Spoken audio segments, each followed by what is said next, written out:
has a few starts under his belt as a rookie. Very first game in the CFL over a year ago when Matt Nichols was hurt, but Nichols gone for 6 to 8 weeks. So that offense now in the hands of Chris Streveler up against, well, a great veteran now in Trevor Harris, and coming off a brilliant week in Toronto.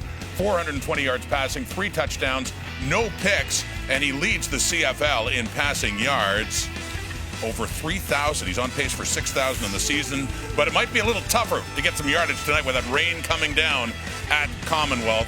Hoping no lightning, at least. We've seen enough of that so far in this first half season, and a big one in the West. Hi, and welcome to Friday Night Football on TSN. Rod Smith, Henry Burris, Davis Sanchez, Milt Stegall. Another test for the best in the West. Edmonton could possibly overtake Winnipeg with a big win tonight. Coors Light answering the call. So let me just guess where you might go. Could it be a quarterback? I think a guy by the name of Strevy. They call him Chris Streveler. But, I mean, he's really got to bring it tonight. And we're going to see if this dual-threat quarterback can put it together. Can he maintain that focus, not let the emotions of the game get to him? Because as a young quarterback, when you're getting this big start in the biggest game of the season so far, 2 of the top teams in the entire league, can you keep the emotions at bay and go out and do your job, and that's execute tonight and take care of the football? You go. I go. Okay.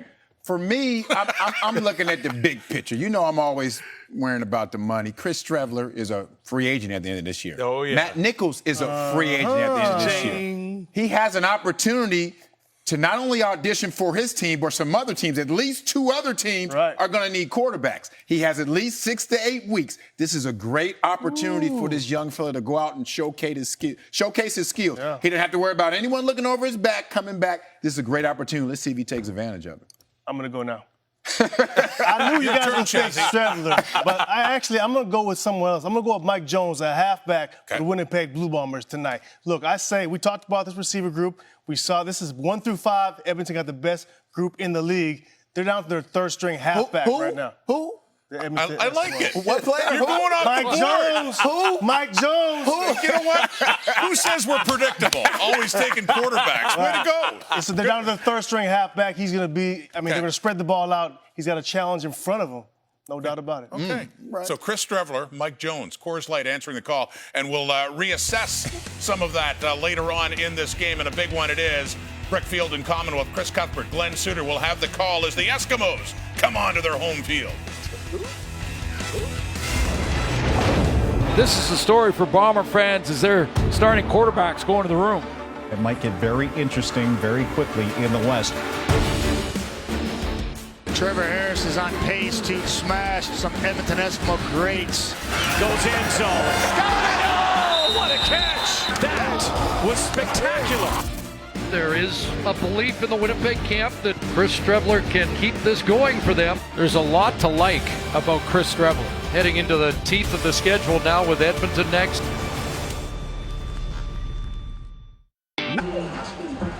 It's a rainy night in Edmonton as we kick off the second half of the 2019 season. A showdown for best in the West. The 7-2 Bombers clash with the 6-3 Eskimos on Friday Night Football from the Brickfield at Commonwealth. With Matt Nichols on the 6-game injured, it is now Chris Streveler's football team. Short sample size for Streveler. This will be start number 5, 1 and 3 in his career, including 2 losses to Edmonton last year. He'll lean big time on the guy on your left, which is Andrew Harris, MOP frontrunner at the midway point of the season. And on the right, the leader in passing this year in the CFL, Trevor Harris, also an MOP candidate at this point. Jason Moss's Eskimos trying to keep their home record perfect and pull even with the Bombers. Green and gold 2-2 in the division. And on the other sideline, congratulations, the 100th game as Bomber head coach for Mike O'Shea, joining the legends Bud Grant and Cal Murphy in the Winnipeg Coaching Century Club. Military Appreciation Night, and the Hawks from the Tactical Fighter Squad from 4-Wing Cold Lake overhead, underway here on a regulation-sized field tonight here in Edmonton as Janarian Grant brings it across the 35. And here comes Chris Strebler with his first start of 2019. Third start against this team. So both Jason Moss and Strebler know each other. 2 starts last year against Edmonton, lost both, but went toe-to-toe against the Eskimos in game 1. At that time, Mike Riley was Edmonton's starting quarterback. So Strebler has started in games. He understands it. He's been playing on short yardage throughout this season. This is the first start, 2019, for the young Strebler. Double digits in touchdown passes thrown and rushing touchdowns last year. The first quarterback to do that for Winnipeg since Matt Dunnigan. Well, we know he can run. The question is, can he make good decisions in the passing game 35 to 45 times tonight?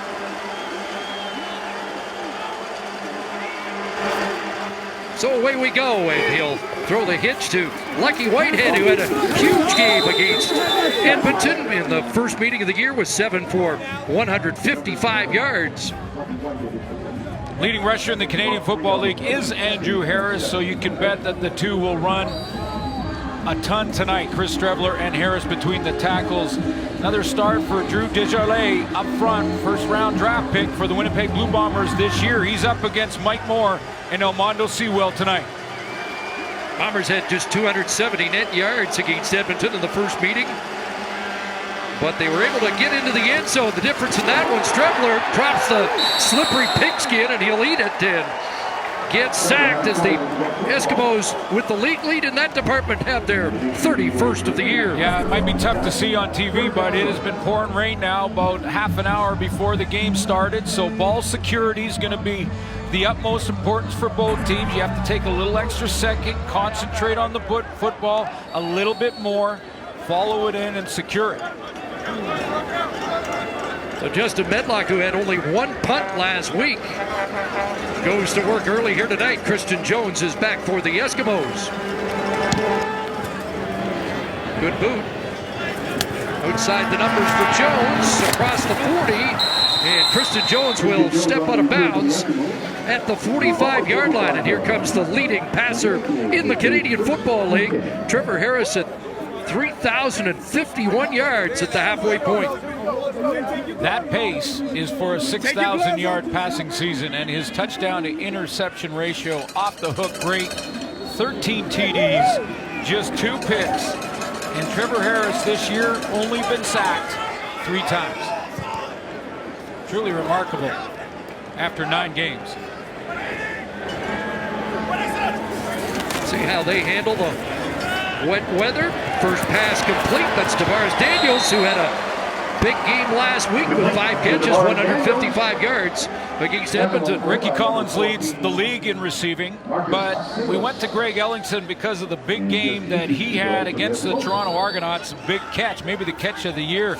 And David Beard up front is the center. He's got to pick up all those adjustments by the O-line. I mentioned they've only given up 3 sacks all season in 9 games. Really an incredible number. The center has got to be in tune with what the defense is doing and call all the different shifts and changes up front, so that O-line is solid. And the 5th-year man out of Alberta leads Trevor Harris across midfield. A first down for the Edmonton Eskimos. Finishing drives the story of the first meeting between these two teams, a 28-21 Winnipeg victory. The Eskimos settled for 7 field goals in the game. Fake to C.J. Gable. Harris looking downfield. Got Daniels open. And Tavares Daniels with the catch. Got in behind Marcus Sales. He had 2 plays over 50 yards last week. That's a 41-yarder early in this one. See 2 catches now from Tavares Daniels. That is doing just what we mentioned off the top. When it's raining out and the ball is wet, you've got to take that extra second. Make sure you secure the catch. That's most important. Don't start running in a rain game before you have secured the football. He's done it a couple times. First down, Eskimos at the 13. Daniels in motion. Fake to Gable. Harris was hit by Willie Jefferson, and the pass falls incomplete. Another monster season for number 5, Willie Jefferson, and what a huge interception against the BC Lions a week ago. for the defensive end for Winnipeg. He's got 7 knockdowns, 5 sacks. That leads the team. I think Anthony Gator is one of the most underrated cover linebackers in the game. And one change in the secondary, Mercy Maston is out, and Derek Jones will start at halfback. Or different player at that position to start this year. 2nd and 10. More heat coming. Harris gets it away, and it's batted down. Winston Rose on the corner, intended for Greg Ellingson. So Edmonton, who settled for 7 field goals in the first meeting, gets deep into the Winnipeg end of the field, but has to settle for a field goal attempt here. Yeah, and it shouldn't be surprising. I mean, you see the pressure from Trevor Harris on the previous play as well. He was trying to get it to Ellingson, and on the top of that, Winston Rose just sat on that out route, had a chance at intercepting that. 2 good defenses tonight in this matchup. 2 of those field goals in the opening meeting were in the red zone, this one as well, and Edmonton takes the lead in this battle for first in the West early at Commonwealth on Friday Night Football. Now is your chance to get it. Welcome back to Commonwealth. In case you missed it last week, the Winnipeg Blue Bombers playing the BC Lions. This is the reason that Chris Streveler is starting tonight here in Edmonton. A hit from Sean Lemon from behind. A clean tackle. Injured shoulder for Matt Nichols. They're saying upper body, but you could see he pointed to his shoulder and collarbone area. He's on the 6th game injured. So Chris Streveler, it's his team for the foreseeable future. After the field goal, Bombers start at the 35. And the first carry of the game for Andrew Harris is a big one into the open field. And now a foot race gets caught from behind. Josh Johnson takes him down. Otherwise, Harris might score, but what a burst. He has a 36-yarder on his first carry of the night. Yeah, nice block by Dembski to seal the backside, and Streveler to force Usher around the edge so he can't cut off Harris at the point of attack. Dembski just kind of gets in his way, and away he goes. Larry Dean is caught in the mix there in the middle, and Harris off to a good start in his first carry. Already more yards against Edmonton than the first meeting. 10 carries, 34. First down, Bombers at the 39. Streveler looks one way and now wants to take a shot, but Kenny Lawler had trouble tracking it, overthrown, and incomplete with Anthony Orange in coverage. Edmonton D-line up front, just their starting 4, led by Mike Moore, who has 6 sacks on the season, have 20 sacks combined. That's more than 5 teams in the league. Vontae Diggs leads in defensive plays for this group, but Larry Dean leads in defensive tackles with 40. And again, talking about underrated players, Josh Johnson's on my all-star team. He's on my all-star team this year. He's been noticeable every game, hasn't he? 2nd and 10. Here comes the heat. They'll screen it. And Harris has got it with some blocking in front. And Andrew Harris has a first down at the 25. Was not targeted last week without a catch, but back-to-back Harris first downs. This play is set up so nicely. The execution outstanding. Harris to the right of Streveler. Goes with a fake. He pretends to block on the inside and then gets out there with the 3 big boys out in front, trying to pick up anybody they can, get first down territory. Harris off to a good start again in this one. 50 yards from scrimmage on 2 touches so far. Give it right back to him straight ahead, and he pushes the pile close to the 20 and close to 5 more.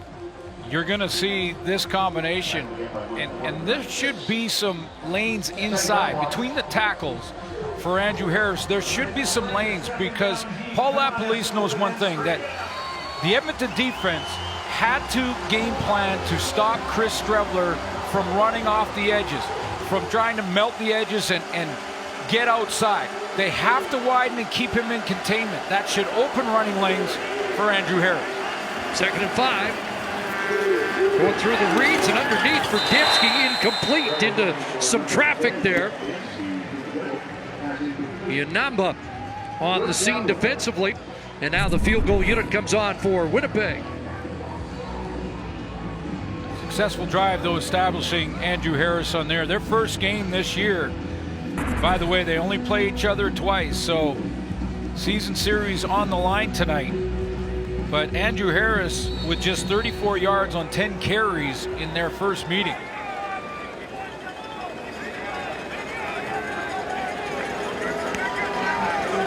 So Medlock from 28 yards out.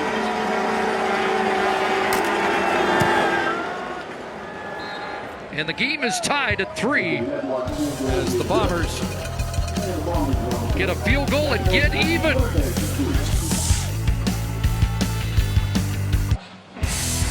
The CFL on TSN is brought to you by the Nissan Titan, ranked number 1 in quality by J.D. Power.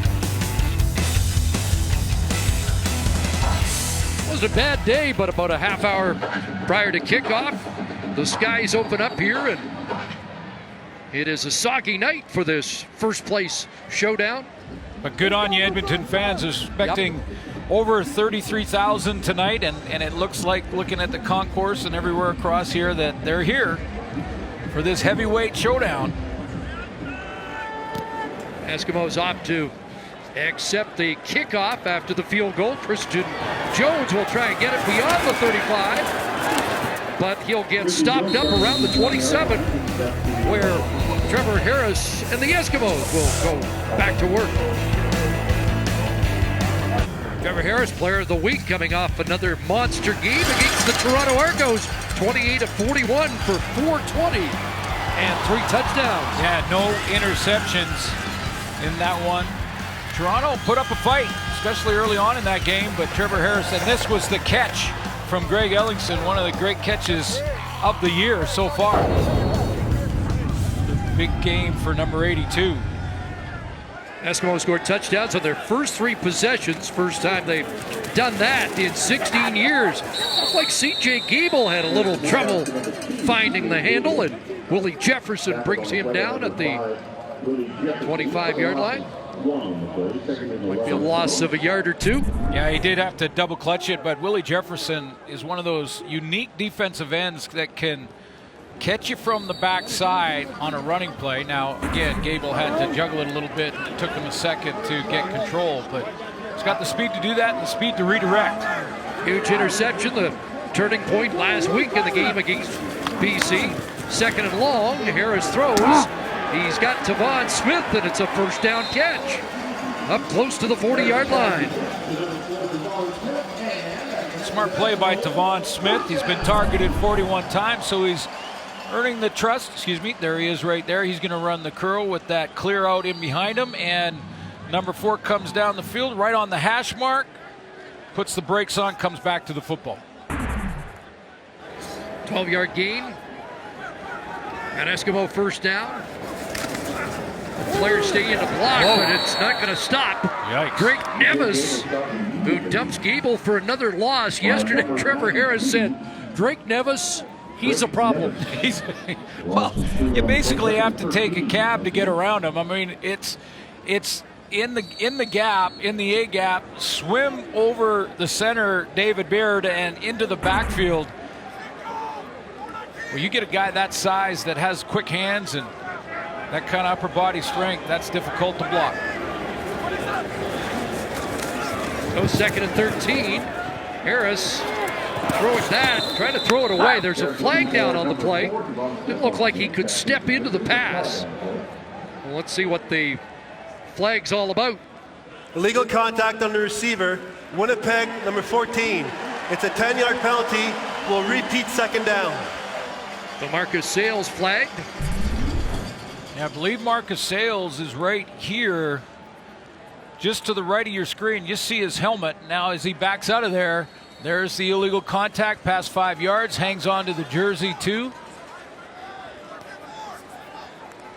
On the leading receiver in the league, Ricky Collins. So the 10-yard penalty makes it 2nd and 3. They empty it out, and it's knocked out of the hands of Harris. Ball still alive, and who's on it? It looks like Kyrie Wilson has got it for Winnipeg. Was it Willie Jefferson that got there again?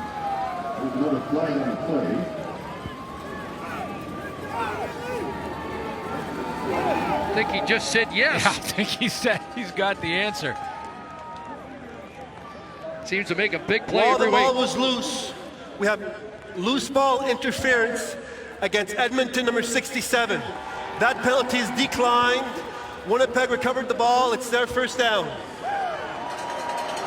The Bombers lead the league in takeaways, the 28th of the season. Willie Jefferson at it again. Bats it out of Harris's hands. Colin Kelly with the interference, but it's Bomber football when we come back.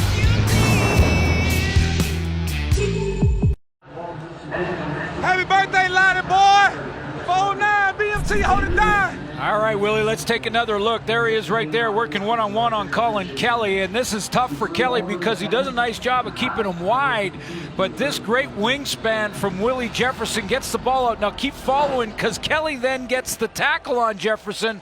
You can't tackle a player trying to recover a fumble. You can go for it and bump into him, but you can't try and take him out. There was the penalty, declined by Winnipeg. They take the ball. Leads the league in forced fumbles, now with 4. Leads the league in knockdowns with 7. Bombers have Strebler take off for the first time, and it runs straight ahead down around the 16-yard line. And that's that extra element from a good running quarterback. Yeah, now, there's no question he does this well. I mean, he's thick. He's big, strong runner, almost like a big tailback slash fullback in the backfield with speed. But as the starter now, at what point do they tell him you got to pull back from some of that running and when you take guys on? 2nd and 2. Eskimos jump where they drawn. You don't want to take it away from his game, and you got to run the RPO, the run play option with Andrew Harris in the backfield and the running ability of Strebler. I get that, but at some point I think Michael O'Shea is going to have a conversation with Strebler and say, we're going to need you. So there'll be times when it's better to hook slide or get out of bounds and not take an unnecessary hit.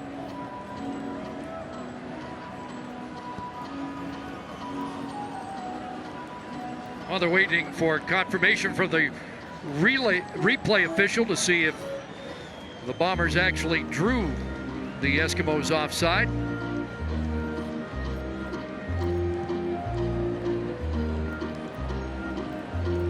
It was either procedure or offside or both, and this is where the video replay from the command center is. Procedure, Winnipeg, number 61. It's a 5-yard penalty. We'll repeat 2nd down. Drew Desjardins, the guard with early movement. He's right inside here. Heavy set to the left. Extra old lineman and just a flinch at the guard position. Oh, I don't know about that. It looked like it was early movement defense first. But the command center disagrees. Well, now 2nd and 7. 5 receivers one side. Strebler takes off the other way. Takes that big hit, but has a first down.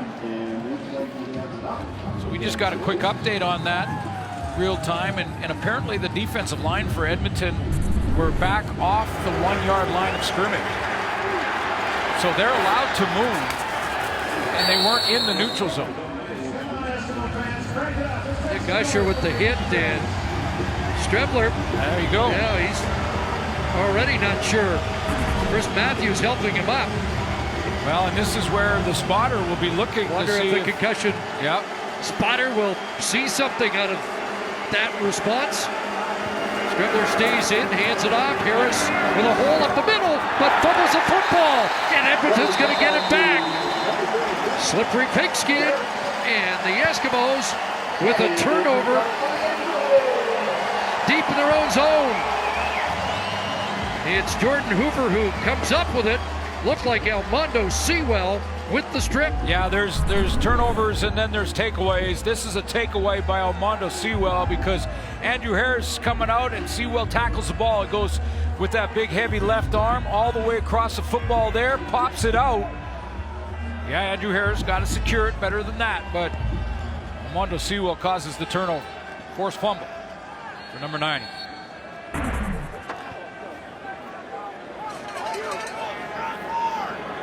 20th takeaway of the season for Edmonton. So both teams trading takeaways in this opening quarter. Deep start, hand off Gable, and up to the 6. So Gable has 3. Both these teams giving up a little yardage, but not majors. And when you take a look at the stats for both these teams, and you split that down the middle, leader in sacks, Edmonton, points allowed, Edmonton, passing yards allowed, Edmonton, passing yards on average allowed, Winnipeg, rush yards, they're the top team in the league, stopping the run. I mean, this is which defense you like better? Probably the one that wins tonight. Both good. Second down flag, and was it procedure Edmonton that halts the play? Illegal procedure, Edmonton, number 67. We'll go back half the distance. We'll repeat second down. Right tackle Colin Kelly. And that should make it 2nd and 10 as it goes back to the original line of scrimmage at the point of the fumble recovery.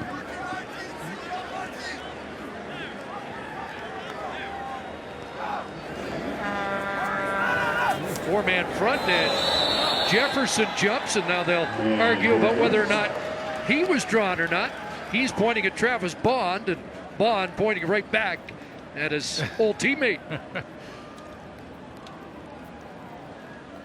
Well, when you're playing against Willie Jefferson, and not necessarily, Travis Bond won't see a lot of them because... Offside, Winnipeg, number 5. 5-yard penalty, still second down.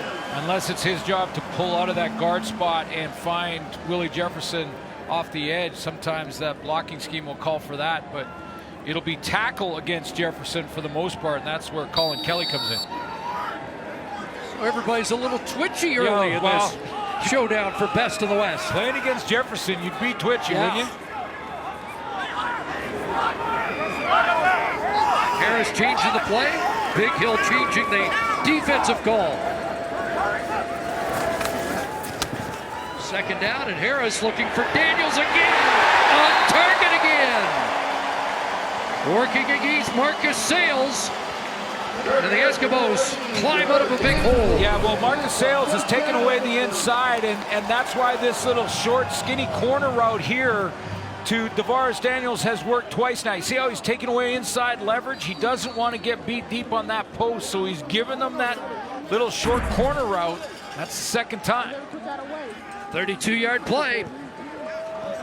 DeVaris Daniels already 83 yards receiving. Harris stands in, pass incomplete. Looking for Natea J. Big game for DeVaris Daniels last week against Toronto. I think people have been waiting for this, huh? Yeah, absolutely. I mean, this is what has been expected. It's been a long time coming due to injury, but Daniels back, and 155 career high for DeVaris Daniels.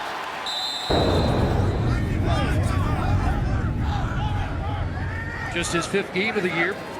2nd and 10. Harris bounces out of the pocket. Hansen in pursuit, but Harris dives for the first down stick. Just got across the 50-yard line, and that should be enough. Well, here you go in this matchup. Right tackle, Oregon State, Colin Kelly. Now he's got to try and handle Willie Jefferson. Look at that technique. He's got his hands up high, trying to keep him away from the quarterback. Does a nice job cutting down his arms, taking away that SWAT move from Willie Jefferson, and that time clock in his head ran out, so Harris took off. First down at the 50. Pocket collapsing, ball batted into the air, and it's intercepted. Picked off and going the other way is Marcus Rios, and it's a pick 6, Winnipeg.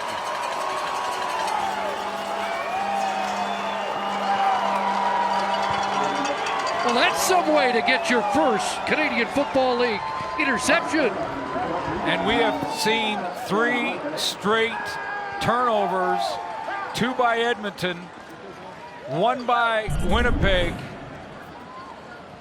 Look at the newcomer at defensive end. That's Alex McAllister. Played for the Gators in college ball. He gets his hands on this, gets his hands up. Not really sure where the target was for Trevor Harris. He looked like he was in a bit of a panic as that pocket collapsed around him. McAllister, a late cut, but they like what they saw. Now when Jackson Jeffcoat and Craig Rowe went down, I'll tell you something. McAllister got a call back. I was at home 3 days ago, man. Let's go. Let's get it. Yeah, his life changed a lot in 3 days. His home on the couch 3 days ago. He's got a key knockdown, set up a touchdown for my team. That's pretty cool. Medlock adds the convert. It's a 7-point Bomber lead. Available intelligent around view monitor.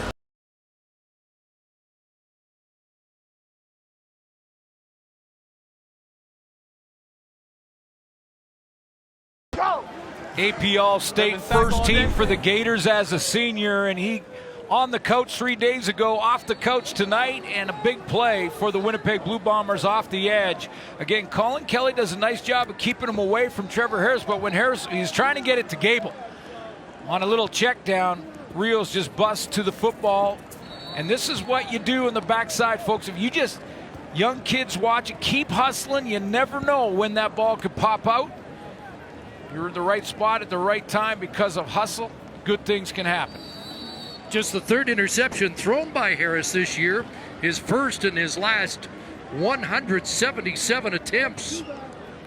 So Rios finishes it. McAllister helps create it. McAllister did play a little arena league after being cut by the Bombers. But there's another example, even when you're cut, keep working. If you make an impression, you might get called back.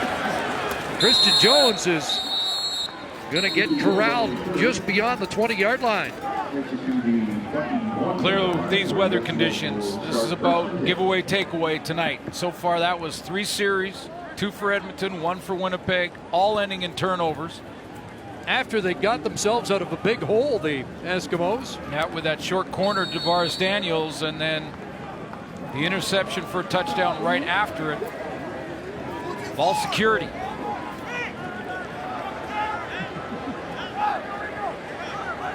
Not likely the final play of this opening quarter.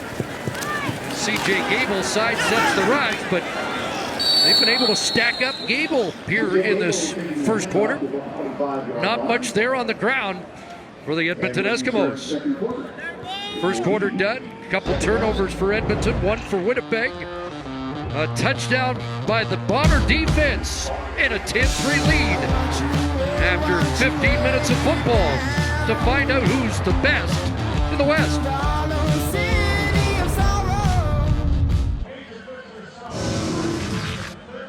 Glenn showed you that statistic, all the categories that the defenses for either team lead in, and looks like it could be a defensive night. Yeah, defensive night and possibly a turnover night. Which team can secure the ball, which team can avoid the turnover moving forward. I mean, we're in a game here, and 2 top teams, 2 top defenses. You know they're going to be opportunistic when they can be, and with these conditions, you've got to look at ball security. Well, you want to play mistake-free, but you don't want to be overcautious too, do you? Yeah, well, it's a fine line. I mean, a little balancing act, but that just the extra second to secure the football, make sure you wrap it up.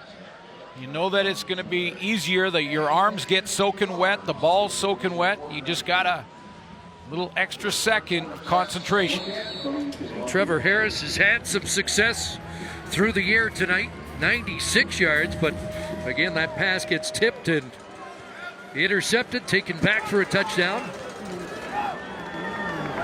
2nd and 6 as we start the second quarter. And there's Ricky Collins.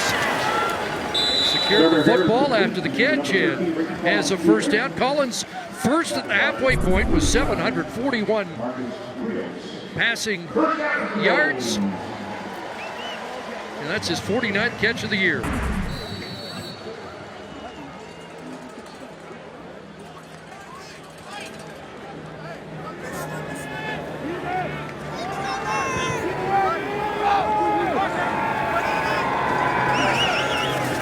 Get out, come on. First down, fake to Gable. They go the other way, and that's snuffed out by Winston Rose with the tackle on Greg Ellingson. There's your receiving leaders, yeah. Did you have Ricky Collins leading the league at the halfway point? Because I did not. No, I didn't. I may have had that guy right there as one of my favorites going into the season. Brian Burnham, certainly. He's back on that top 5 list. Trevor Harris did tell us early in the year, though, Ricky Collins is a guy, and he's going to have his best year ever. Man, Trevor Harris, prophetic in that prediction. In trouble here, gets it away and delivers low, incomplete, intended again for Ellingson. The punt team comes on for Edmonton. A little emotion shown there from Trevor Harris. Coming off a 400-yard passing game, try and get used to the conditions.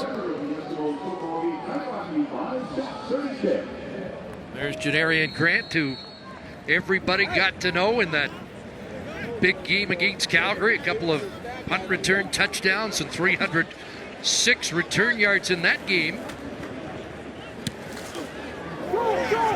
Line drive, he's going to take that on a hop.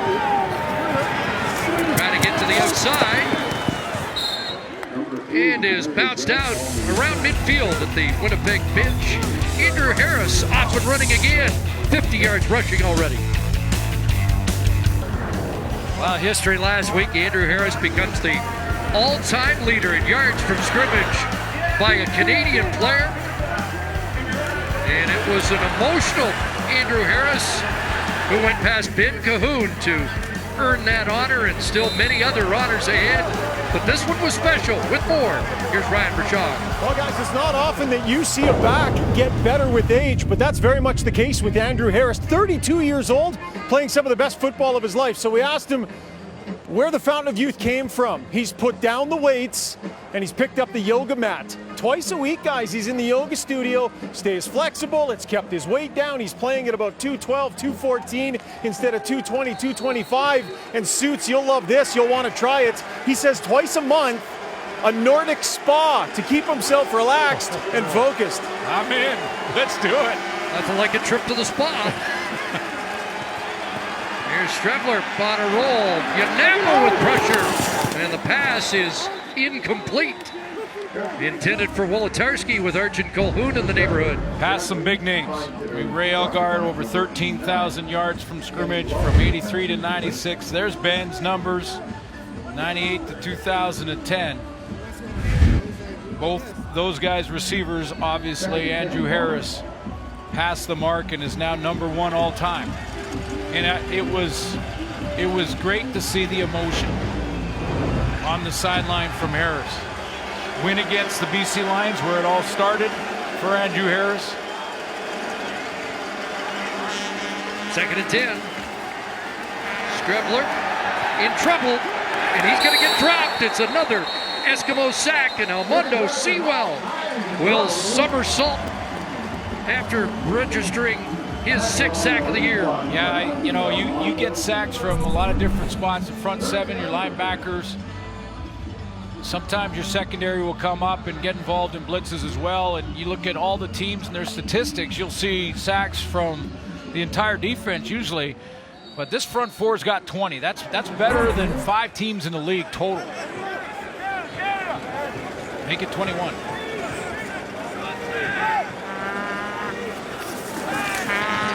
Medlock putting and just got it away. Oh, is that roughing? He was hit. And Christian Jones will step out, but there is a flag on the play as the Eskimos get close to the block, but got too close to the punter. Well, the rule change this year is if the ball is tipped, you still cannot contact the punter. Brian Walker was the man putting pressure on Medlock. It used to be that if a guy trying to block the punt got even a fingertip on the football, then he could carry through and the punter was free game. But it doesn't. That's changed now. In the punting motion, the punter must be protected even if you touch the ball. So it doesn't matter if Walker touched the ball. Now, is that contacting or roughing? It might still be 3rd down and the option being given to Mike O'Shea. So it's contacting, and does he want to punt again, or will they just decline the penalty?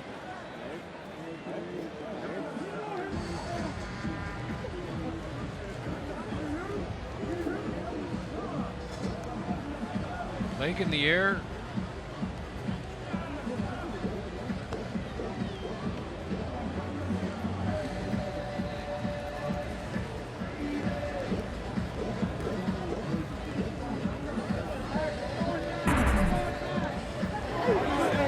There is no flag on the previous play.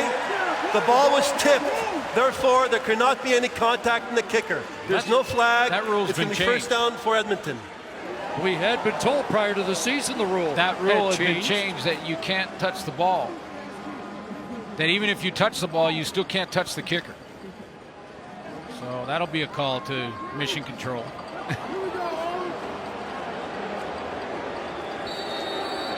So now the clarification that if the ball is touched, there can still be roughing the kicker, but contacting the kicker allowed is the clarification we're getting. So here we go. And wide open is Daniels again. Had to wait for it, but he's got it. In behind Winston Rose, down around the 27-yard line. And that's a 54-yarder as Tavares Daniels is chewing up real estate. Yeah, Winston Rose and Marcus Sales in combination out there are having their issues. Just great route running by Tavares Daniels. That looks like straight one-on-one, and he got Winston Rose to make a speed blind turn, and as soon as he turned his back to the receiver, that's when Daniels took it down the field and got in behind him. Daniels at 292 yards receiving in the last 6 quarters. Boy, they've got Gable foiled so far tonight. Another tackle for Willie Jefferson. And C.J. Gable stopped for a loss. I believe the 3rd time that's happened already tonight. Yeah, he got up hot there because you're right, he has not had a chance to get started. 5 carries, 1 yard for Gable so far. Drake Nevis has been a problem in the middle. And that time on the outside, they ran right into a secondary blitz from Marcus Sales. 2nd and 13. Harris taking another shot, jump, and a nice play, knocked down by Chandler Finner, working against Tavon Smith at that wide side corner spot. Chandler Finner has 62 defensive plays this year. Your intended target was Tavon Smith on the deep route. Watch the patience from Chandler Finner. Stays right in the hip pocket of Smith, waits for that ball, high points it, makes sure he touches it first and gets his 8th knockdown of the season. Yeah, he just took the league lead from his teammate Willie Jefferson. Different kind of knockdowns. By the way, I've got an idea in terminology. I want to make a change if I can. Okay. Shot block? No, I want DBs to get knockdowns, D linemen to get bat downs. Bat downs. Yeah, because the DB, it's a skilled play to knock it down, and up front it's like a big bear trying to swat at bees. So bat down for D linemen, knockdown for DBs. This is a knockdown and a nice defensive play for Chandler Finner. CFL on TSN continues tomorrow. Doubleheader action beginning with the Red Blacks and the Riders, followed by a special live mic game between the Ticats and Lions. Action gets underway 7 Eastern, 4 Pacific, and keeps rolling all night long only on TSN. Didn't get the memo. I didn't get the memo, partner, on the roughing the kicker. You can't touch. You can touch the ball. The contacting the kicker, if you touch the ball, you can still. Okay, I didn't get that memo. We came out of rules committee. It was if you touch the ball, you can't touch the kicker.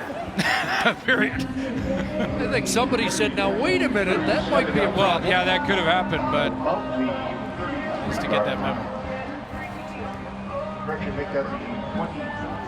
So the Bombers now with a 10-6 lead. And they will scrimmage from the 27.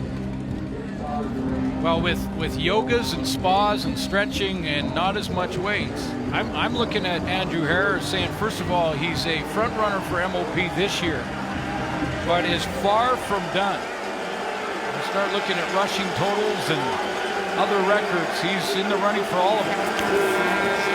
Takes a handoff here and up across the 30, 31-yard line. 4 more for Harris, who admitted that the emotions really got to him last week with the record. It was just a whirlwind of emotions and, you know, a sense of pride, and it was definitely a lot of excitement. And, you know, it was a flash of all the people that kind of helped me to get to this point. And, you know, it was an emotional time, and, you know, I just kind of took the weekend to enjoy with my friends and family, and, you know, it's definitely something I'm very proud of.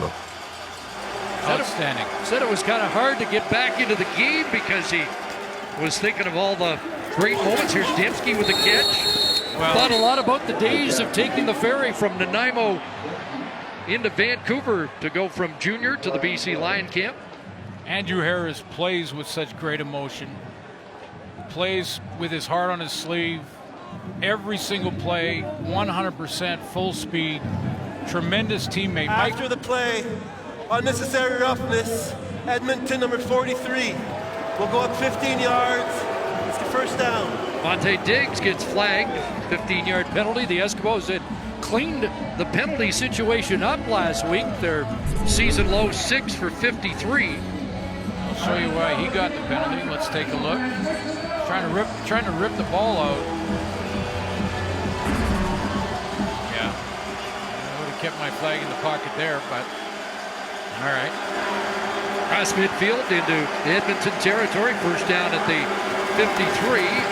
And Strebler, quarterback draw, down to the 49-yard line. Well, the guys we're talking about mid-season awards, and Andrew Harris, Trevor Harris certainly are top contenders for most outstanding player. Canadians winning the MOP has not happened very often. Well, he's certainly a front runner, and you know, I mentioned great teammate. I know Mike O'Shea a few times now in our sit-down interviews has said he loves coming to the office to work because Trevor Harris is one of those guys you can't wait to see. He's such a hard-working guy on the practice field. Underneath, pass caught. Chris Matthews gets away.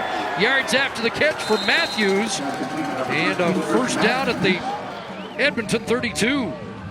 Matthews just work his way from the outside here. He's just going to work his way into the middle and find that open spot for Strebler. He's going to step up in the pocket and deliver it here. There's a little inside slant. Doesn't have to run full speed. Just find the dead spot in front of Larry Dean. First catch tonight for Chris Matthews. 17-yard play. Big to Harris, and there's that zone read, and Chris Strebler off and running inside the 10, 5, and dropped around the 3. Well, that's what we talked about off the top. This is what they can do so well with the running ability of Strebler. If you go this way with Andrew Harris, who we just showed you as an MOP candidate, you've got to pay attention to that. Half the Edmonton defense went with 33. 30-yard run, handoff Harris, touchdown Winnipeg.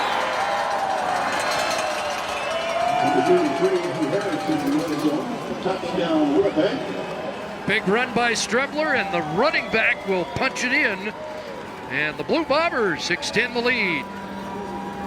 What a 1-2 punch in the running game for Winnipeg moving forward with Chris Strebler. Between the tackles, it's 33. They had a chance to get him in the backfield. It was Kwaku Boateng. Andrew Harris made him miss and crossed the goal line. Between the tackles for 33 on the outside for 17. Third touchdown run for 33. He has 3 receiving touchdowns. Medlock has the convert. 6 plays, 83 yards, 4 of them rushing plays. And Chris Strebler has more yards on the ground than passing. But the Bombers have the lead. They're up 17-6. In combination, Andrew Harris and Strebler with 106 yards rushing. You know, Andrew Harris is also coachable, an MOP candidate, and I'm going to point out something that he's got to be careful with now, because when you're carrying the football like this, stop it right there. Now you got to cover both points. You see the top and the bottom point of the football. One is covered by your hand, the other underneath your armpit. He got away with it on that touchdown, but he's going to want to bury both ends of the football so that it can't be popped out of there. Has lost 1 tonight, 4 on the year. Wasn't the smoothest handoff that Streveler and Harris have combined on. Ugly but effective. Christian Jones bounced across the 30-yard line. Flag comes down. Well, there's another MOP candidate at the midway point of the year in this game. Well, you just take a look at the leaders in the league. Here's one side, it's Andrew Harris, who we've just talked about and leads in all those categories. In the passing game, it's Trevor Harris, who leads passing yards, on pace for 6,000. That'd be more than any Edmonton Eskimo, including Warren Moon and some of the greats. And again, that touchdown interception. Now that he's got one tonight on the tip ball.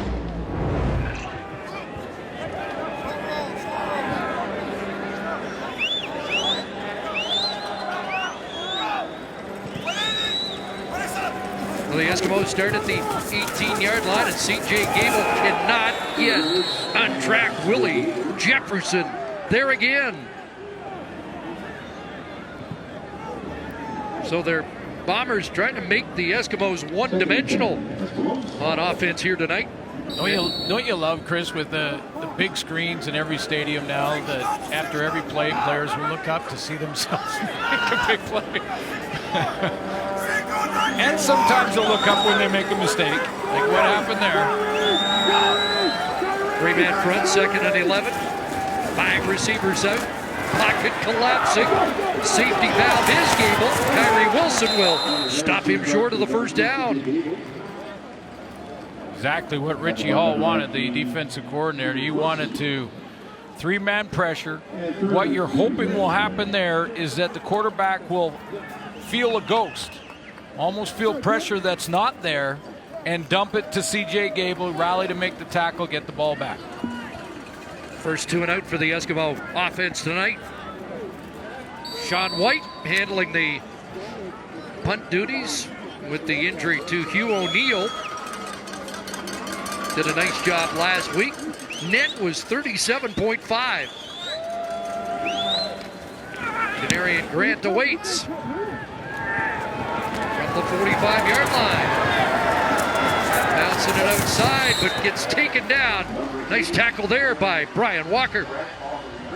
This is our game now. Starting September 1st, $1 million touchdown to win has a new home with Save on Foods. Get in the game, shop Save on Foods. Fun time of the year for both these teams. Showdown for first in the West tonight. Bombers then back-to-back against Saskatchewan. And the Edmonton Eskimos get ready for Calgary. 2 straight games. We're at the turn, where the rubber meets the road. Good field position. Bombers at the 52 with the lead. And Chris Streveler looking for Matthews. Incomplete. Broken up by Anthony Orange. Yeah, Anthony Orange had a chance to stay high there on Chris Matthews. He's the only receiver into that short side, so he just lets him run his double move, stays with the football, stays on the quarterback. Look at that vertical jump for Anthony Orange. Chris Matthews is 6'5". I think if he had a basketball in his hands, he would have dunked it there. Orange all CFL in the quarter last year, 2nd and 10. Pressure on Streveler, and he is dropped again. Down for the 3rd time, and it's Kwaku Boateng with his 6th sack of the year. There's another for that ferocious front. 33 on the season, which leads the league. And Kwaku Boateng comes from the backside here.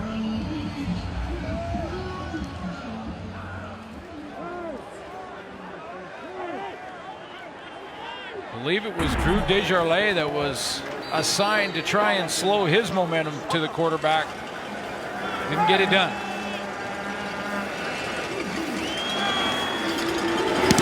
Medlock punts it away. Christian Jones charges up on that short punt on the dead run and did well to hold on to it. No flags on the play for no yards. We coming. Don't shut off the TV. Don't shut off the TV. Hey, look at this. We coming. 33 sacks on the year for the Eskimos. That's now 23 for the front four. Kwaku Boateng padding his stat.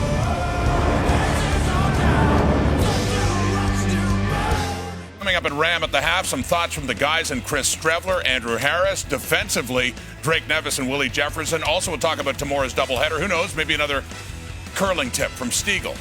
Let's go back to Chris and Glenn. Yeah, that Stiegel curling shot was pretty impressive. Very hard. Eskimos trying to close the gap before halftime. Harris crosser to Vaughn Smith. Gets flattened by the other four on the field, Adam Bighill. The adjustments that Jason Moss might have to make here at halftime is to try and control that pass rush a little bit. It doesn't seem, even if the Bombers send three, they're causing enough problems that Trevor Harris has not been able to settle in that pocket. 6 for Smith, 2nd and 4. 4 receivers near side. Harris was looking that way, and now the connection made for a first down. Another catch for Tavares Daniels, the prime target tonight. Now with 5 catches in the game. Yeah, that's the beauty of this offense for Edmonton. It doesn't matter. I mean, Ricky Collins is the leader.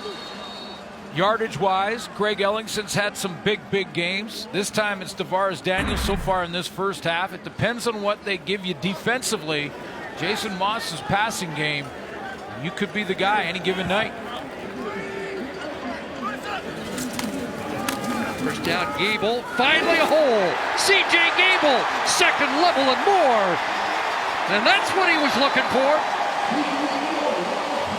How about the grind at the top of the run? He just said, all right, a hole.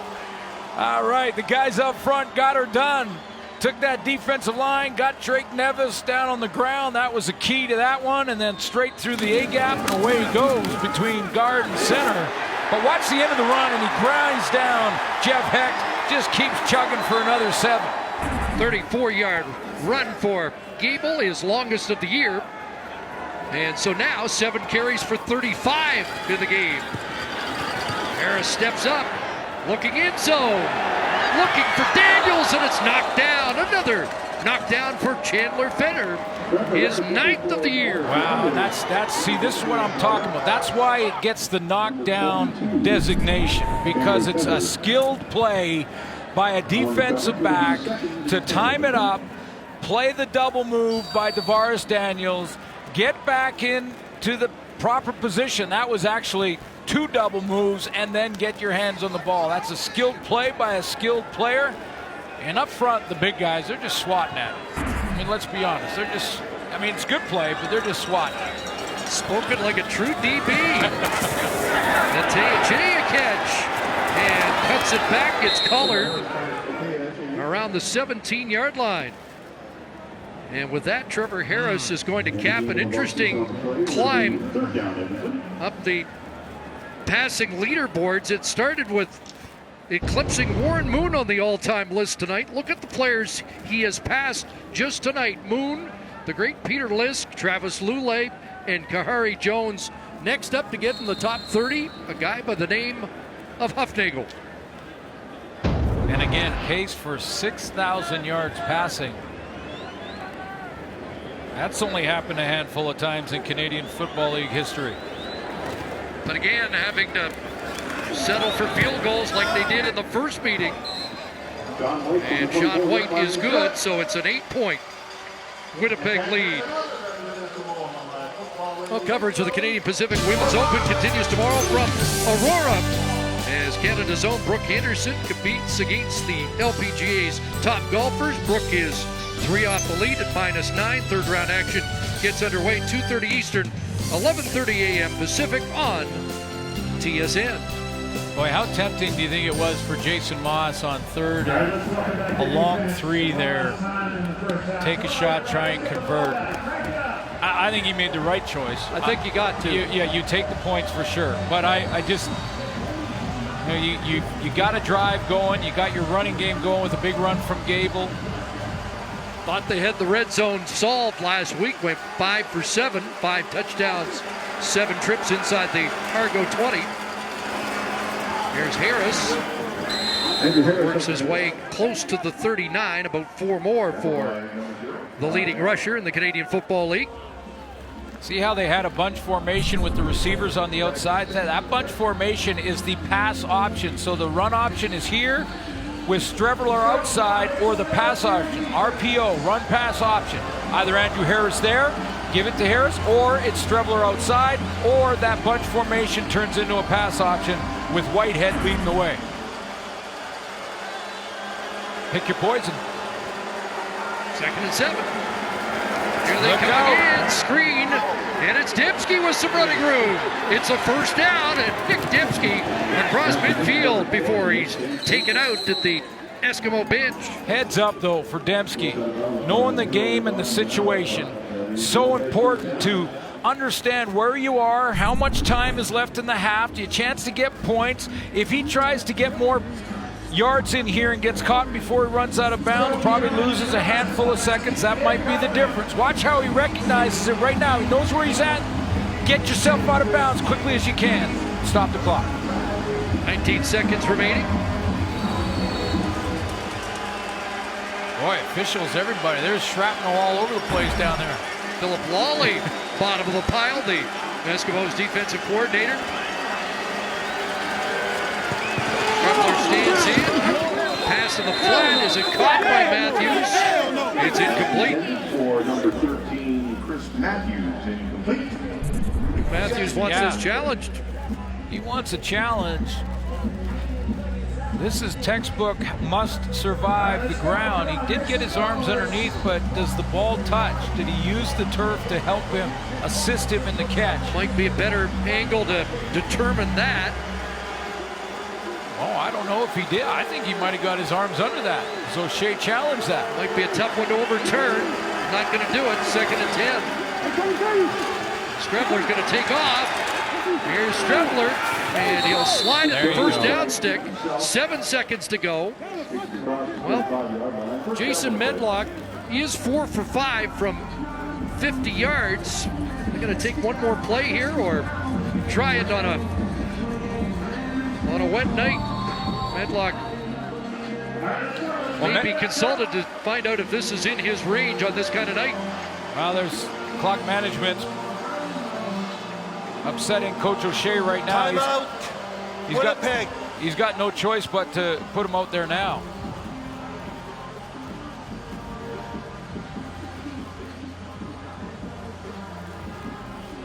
I agree with you. Had they got prepared to run one more play, I think there was some confusion as to whether or not they were going to send the field goal team out. They'll put 3 on the clock and last play of the half. But it gets that field goal back if Medlock can connect here. And has hit 4 times from 50 or beyond. 55 is long for the season.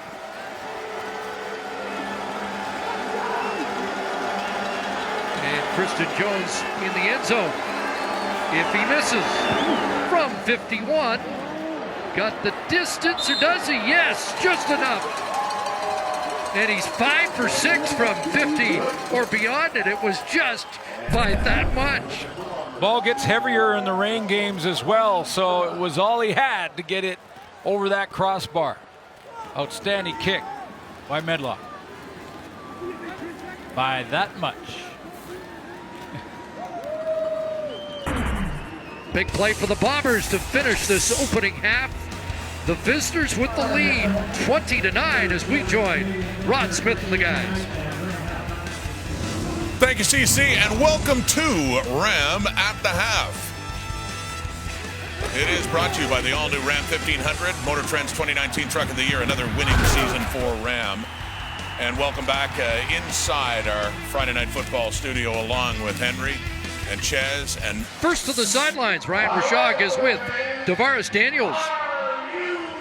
Tavares, your team's so good in the red zone last week, sputtering a little bit this week. What do you see the difference being?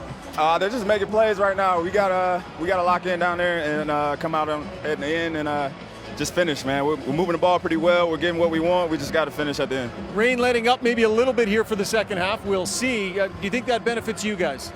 Oh, for sure. I mean, the way we play ball, the way we want to stretch the field, I think that's going to help. But, we got to play the elements. It's 50-50. You know what I mean? They gotta come out and they got to play in it, too. So the better team's going to win this game. Thanks, Tavares. Thank you. 5 catches, 142 yards.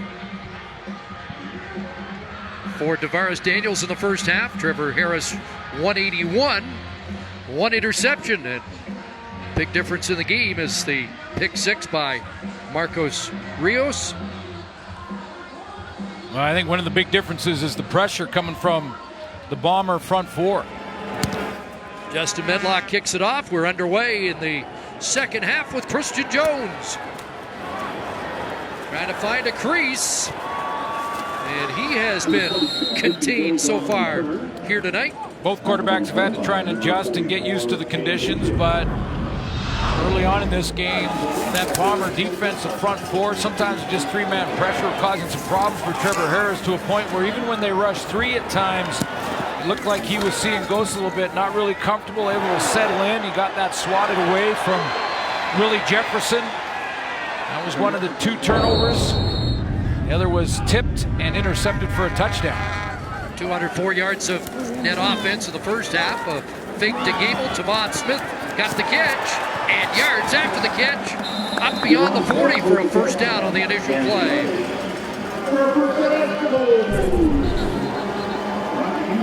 Get a little motion. You see Greg Ellingson in there. He's going to lead this play. Try and get the lead block around the edge. And he gets Smith out into space.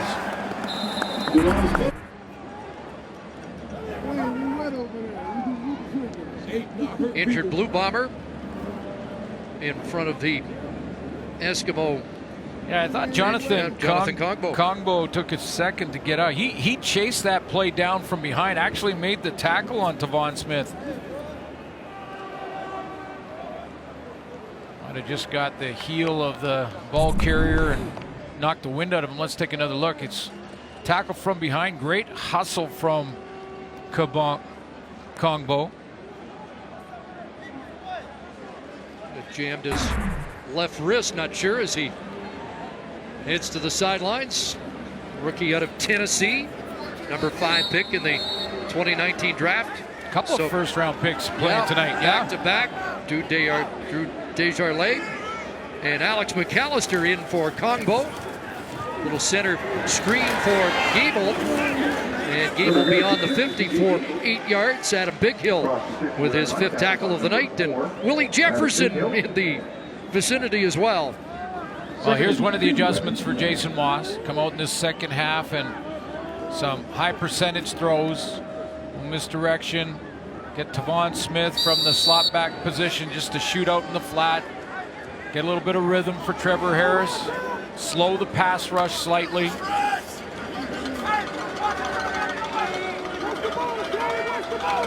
Second and 2. Calvin McCarty in the offensive set. Gable tries the right side. Got the first down. And into Winnipeg territory. McAllister finishes him off at the Bomber 54. The adjustments are made up front too. So, well, Jason Moss is talking about play calling and changes there. Up front, the guys are working on what blocking schemes they can use to better try and control the D lineman. That was just basically slide blocking to the right, where the entire line just basically took a step to the right and then left C.J. Gable to find a hole, and he showed great patience.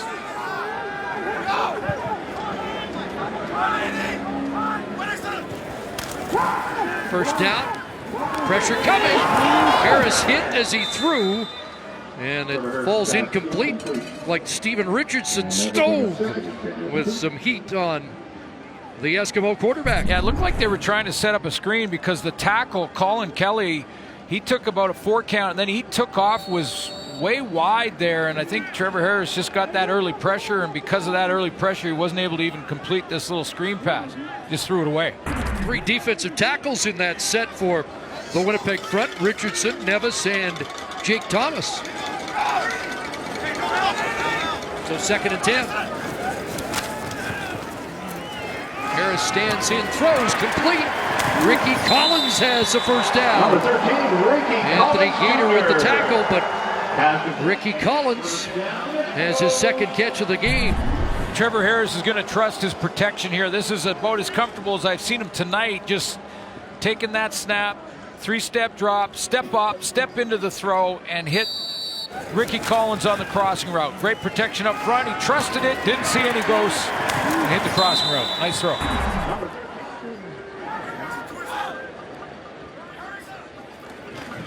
Good opening drive in the 2nd half, developing for Edmonton, and Gable pushes down to the 40.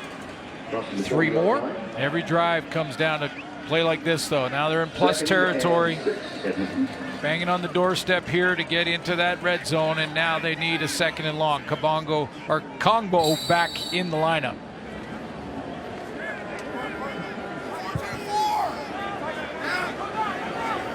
Second and 6.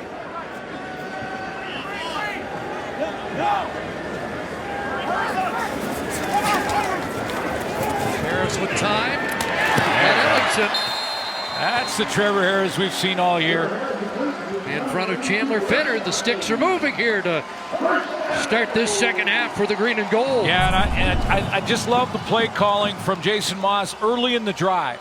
High percentage throws, got him comfortable, coming out after the half, and now he's feeling it and back in that rhythm. Just the 2nd catch for Ellingson coming off that monster game in Toronto. 170. Wow. This is the 100th game of Greg Ellingson's career. Gable again straight ahead. Drives it down around the 20. And has 6 more. Yeah, Greg Ellingson, 10 catches, 170, 2 touchdowns, maybe the catch of the year. Yeah. But the quarterback gets player of the week, not the receiver. And the MOP and the and the girls. That's been the way since football started. That's how it started. Yeah. We get 2nd down, and that one just out of the reach of the intended target, Daniels. Boy, this is going to be start to the frustration will mount, because Harris in that rhythm, and now right on the doorstep of the red zone, and the red zone problems creep back into it. You read his lips, trying to be positive, though. Good drive. Yeah, it was. They did move the football. Get it into field goal range. Try and make it a 1-score game. Sean White trying to connect on his 11th field goal of the year in 7 quarters against Winnipeg. Great hold. 20-12, Logan Kilgore got it down for White to put it through. The drive halts there, but Jason Moss's team within 8. Military Appreciation Night here at Commonwealth, and with a special guest, here's Ryan. All right, Chris, thank you very much. With Julian Simard from Ottawa, based here in Edmonton. I have to say, Julian, you did a phenomenal job of the anthem tonight. I know you have a musical background. Have you ever done anything like that before on this scale, and how did it feel? This is the first for me. This was really just such an honor of an experience. Probably one of the highlights of my career thus far. And I know your wife was here to watch you as well. Tell us about your role with the services and what this night means to you. Well, I'm a musician first and foremost, so our job is to provide music for military occasions. And we go around, we do a lot of public affairs, and honestly, we just enjoy doing this type of things. We enjoy the community supporting us and what we do in the military. And this has really been such a great time. All right, thanks so much for your service. Great job on the anthem tonight. Thank you very much. All right, Chris. Nailed the anthem. It was awesome tonight. And we thank all the men and women from the Canadian Forces here tonight. Janarian Grant, the reverse here. Lucky Whitehead cuts it back. And and is tackled around the 29-yard line.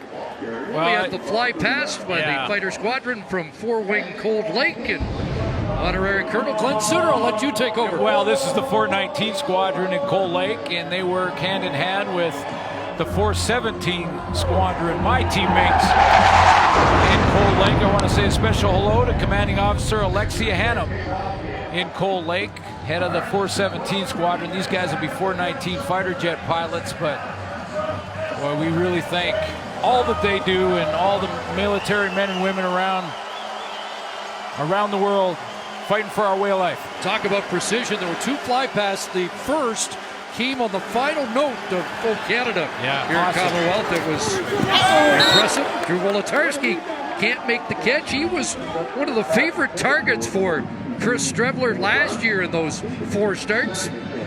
Well, they were, roommates. So they were former roommates going into last year. He got a few starts, and he went right to the guy he knew best, Wolodarski. And, Wolodarski, I don't think has been targeted tonight. That, I think, is the first time that he's been targeted. When it's a rainy day, I'm sure that bothers the receivers. Like, they want to get involved as much as they can because they try to dry their hands, keep their arms dry. And so when the ball comes to me, I got to be ready. Only 11 attempts so far for Strebler. Going to throw here if he can get it away, and he delivers it high over the head of big Chris Matthews. Quick 2 and out for the Bombers, and a little momentum shifting to the home side here in the 3rd quarter. Bombers went away from their money play package, which is Andrew Harris and Strebler together in the run game. Break the tendencies there, go with 2 passes and the 2 and out.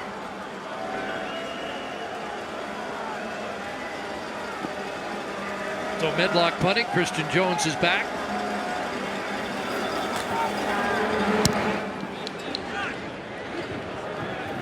And Jones from the 31.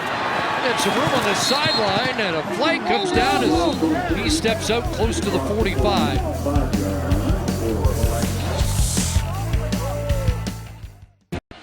CFL and TSN continues Sunday. The Alouettes and the Argos head-to-head in Touchdown Atlantic. Live from Moncton, New Brunswick. Our coverage gets underway noon Eastern, 9 a.m. Pacific only on TSN. A couple of proud New Brunswickers in this game for the Bombers. Jake Thomas just outside of Fredericton, and Mike Miller from suburban Moncton, Riverview, New Brunswick. By the way, Mike Miller, another special teams tackle tonight.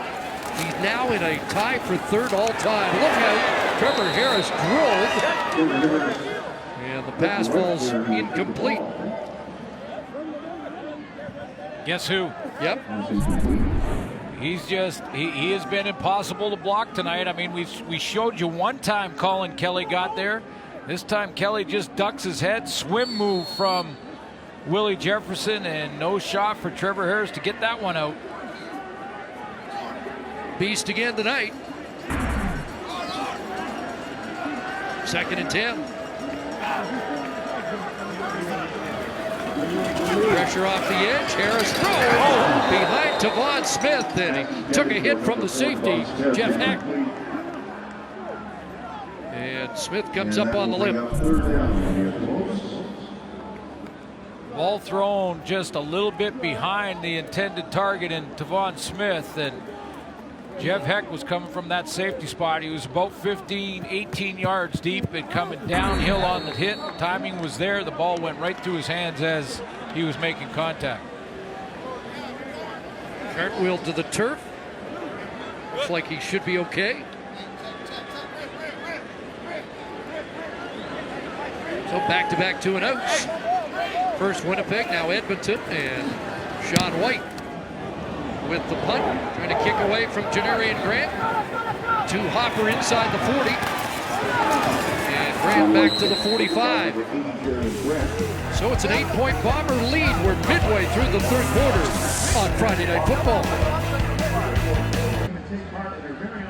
3 sacks tonight from that front 4 of the Edmonton Eskimos, the league leaders with 33 on the season. And Suits, as you pointed out, what a well-balanced front 4, and There's 23 sacks just among the starting defensive line. Yeah, when you think 5 teams don't have 20 sacks, that's how many they had coming in. They've got 3 more tonight. That's just the starting group, because Jesse Joseph in the rotation has 3. You know, the guys in the linebacking core have a few. They're up over 30 now. Direct snap to Andrew Harris, so spin by Harris. And close to 9 yards on that carry up near midfield. Well, they chalk up a lot of sacks and they don't allow many. And the sack differential, Edmonton a big leader so far. Well, and look at the bottom end of that scale is the BC Lions, where they're not getting pressure on defense, or haven't so far this year, and Mike Riley's been absolutely crushed. Minus 26 for BC, and completely opposite for Edmonton. One of the reasons they're up fighting for first in the division. Andrew Harris, the ball carrier again, has the first down back into Edmonton territory. So if you're Paul LaPolice, the offensive coordinator for the Bombers, what do? You got this great front 4 that you're facing, and if they're going to be in that pass rush mode, there's a couple things. Screen drop, we've seen a little of that from Andrew Harris. The run game, make them run stoppers, not pass rushers. And finally, moving the launch point for Strelp. Get him outside, get him on the run. He's a good athlete, can throw on the run, move the launch point around. Fake to Harris, Strevler to keep on that zone read. And here's an example of tough guy to bring down. He's not just any rushing quarterback. No, he's thick. I mean, look at him. I mean, he looks like, I mean, he kind of reminds me of Dunnigan in a lot of ways. He's bigger than Dunnigan. He was taller though, but look how strong that lower body is. He just will not go down the first tackler. He's tough to even get your arms around him to wrap him up. He's got 66 yards rushing already tonight. Nick Usher shaken up on that last play. So they've done the job on the ground, the Bombers. 73 yards for Harris, 66 for Strevler. Will step aside while the Eskimo defensive end gets worked on. Of course, Strevler's carried the ball more than completed passes tonight, 6'5", and more rushing yards than passing yards.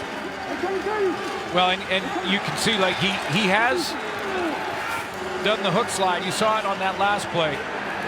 And, you know, I know the panel and David Sanchez said, you know, if I'm Mike O'Shea, I'm telling him, do your thing. And just do what you have to win. They were talking about contract here and all that. I disagree. He's the starting quarterback now. He's got to be smart with how he handles when he runs and when he's going to receive some contact. 2nd and 5, draw to Dembski. And Nick Dembski upended by Yanamba. And he'll check the yardsticks. Let's see how close he is. Because you go back to that first one of that pack we showed you. Strevler gets hit second time by Money Hunter. Now he was out there, he was already across the first down. Now get down, you don't need to take on all the tacklers. He got up a little wobbly from that. You start putting them in harm's way too many times, and now you're down to your 3rd string quarterback.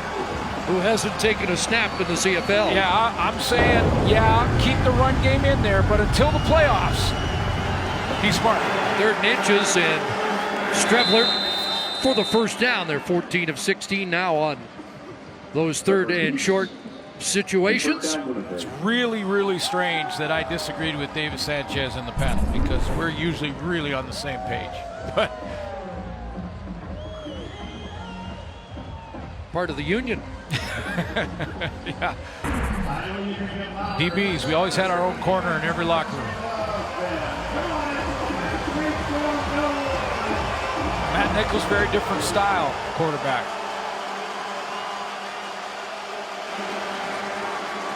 First down, Edmonton 40. Harris on the counter, finds some room back inside, and gets upended by Yanamba after a gain of what looks like 6 more. So a series ago, Paul LaPolice came out, tried to break the tendencies and throw it twice, got a 2-and-out, came right back in the next series with 33 and Strevler running together.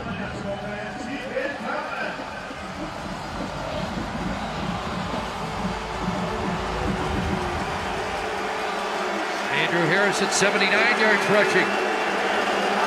2nd and 4. Streveler keeps, and Streveler's got another first down.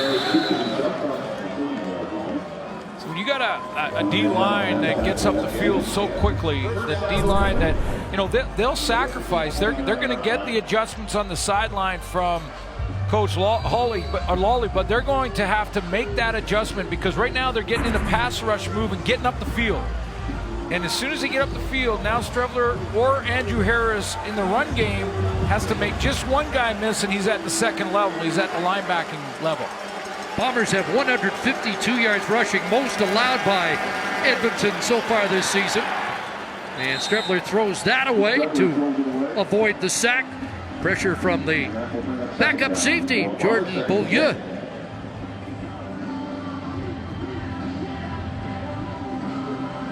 And it's 2nd and 10.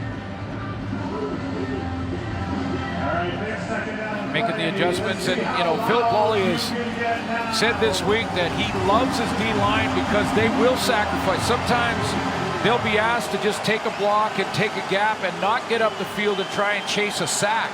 And they're happy to do it as long as it's for the collective good. 2nd and 10, 6 receivers this time.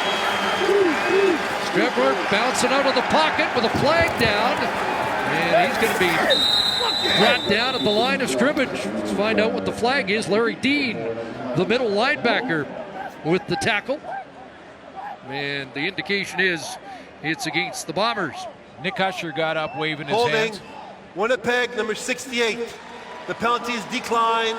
It's going to be 3rd down. Against Jeff Gray, the right guard. Wondered if they might consider taking the penalty to make it a tougher field goal attempt for Justin Medlock, but it's not the case, and Medlock will size this up from around the 36.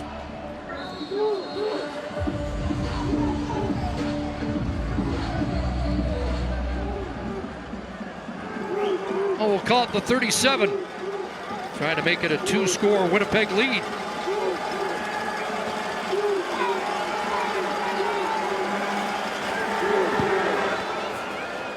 And Medlock good again. 23-12, Bombers. This is our game now. Starting September 1st, $1 million touchdown to win has a new home with Save On Foods. Get in the game, shop Save On Foods.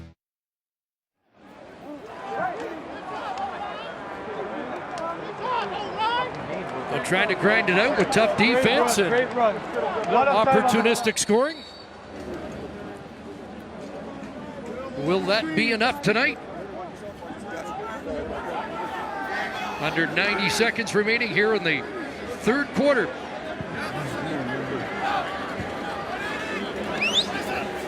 Eskimos trail by 11. Gable. And again, nothing doing. Stephen Richardson there again. Guy that's been compared to Jerome Haywood. Stout defensive tackle, 5'11", 298. And then you put Drake Nevis right beside him. Couple of wide bodies. Yeah, they block the sun. When we have sun. Not tonight, we don't have sun. The rain has all but stopped. Steady in the first half. 2nd and long. Look at Harris navigating. He can take off too. Trevor Harris into Bomber territory inside the 50. And that's his biggest run of the year.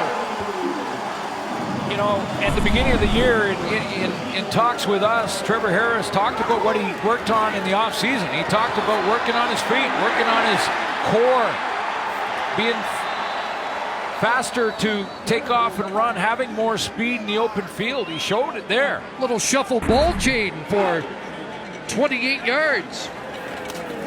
I think that's tap dancing terminology. Gable out of the backfield. C.J. Gable down the sidelines and more. Hopped over a would-be tackler, and the Eskimos are back in the red zone. Well, and if they don't finish here, Jason Ross may lose his mind.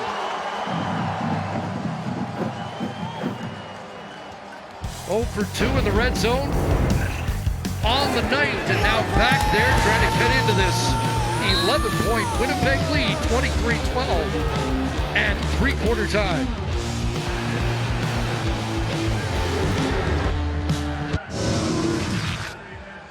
For 45 minutes, the team with the better offensive numbers trails by 11. Yeah, and when these two teams met, it was a similar situation. I mean, Edmonton finishing with field goals. I mentioned the red zone. It's only been 2 officially, but they've been just outside it as well and come away with field goals there. So, you know, this is where Jason Maas can stick with his game plan. I mean, they've got C.J. Gable going on this run, the run from Trevor Harris on the scramble.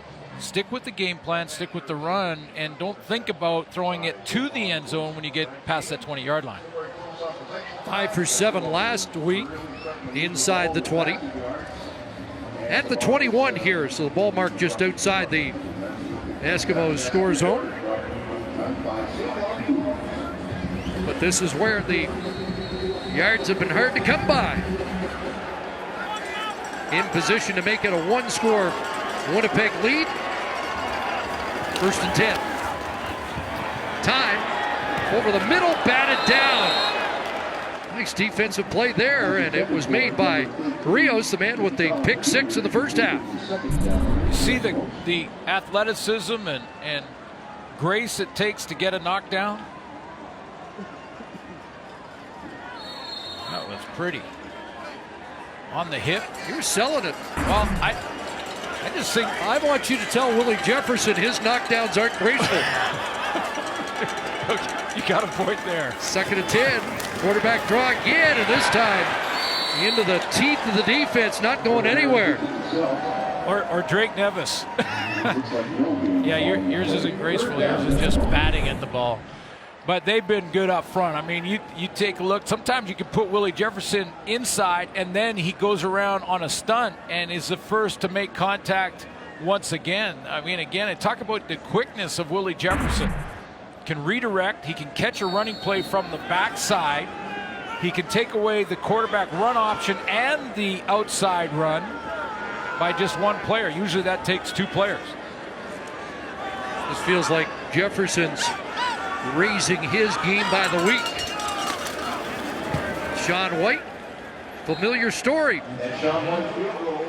5th field goal tonight and an 8-point Bomber lead. Well, if you live for the music, if you live for the moment, live out loud with Virgin Radio. Available on iHeartRadio or just ask for it on your smart speaker.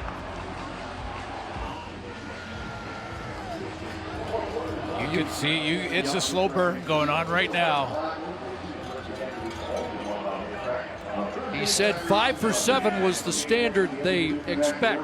And so still officially 0 for 2, but they've been on the doorstep. That was 21-yard line, so statistically not red zone, but Jason Maas is going to consider it. Yeah, he will, and I would say it's 0 for 5 now, based on being that close to the red zone on a couple of them. And that's not a rule I want to change. I'm just saying that it's a slow burn right now because, I mean, Jason Maas, one knockdown, he gets that one over the middle. Trevor Harris is trying to find the answer when they get down in plus territory. Sometimes it's simplified. Stick with what got you there.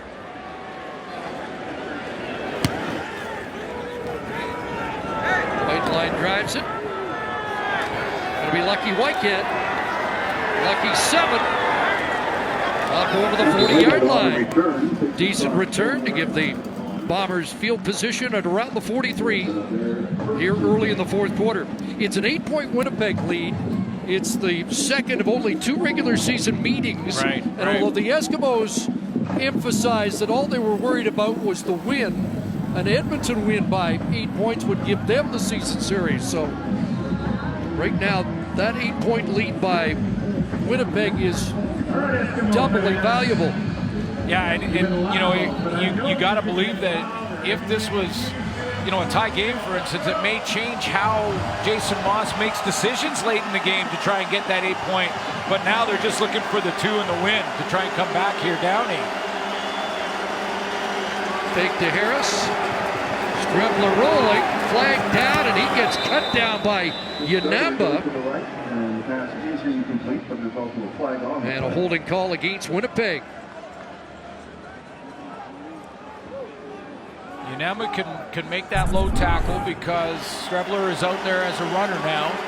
I'm not sure. I don't think he reestablished Winnipeg, number 10. It's a 10-yard penalty.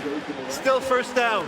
The holding call was away from it, but if the quarterback gets there in time, sets up again, he gets the same protection as the pocket, but that one he just sort of stopped. Unema made a low tackle, no flag. I think it's a good no call by the official there. Dembski the hold. 1st and 20. Chris Strebler, 5 of 13.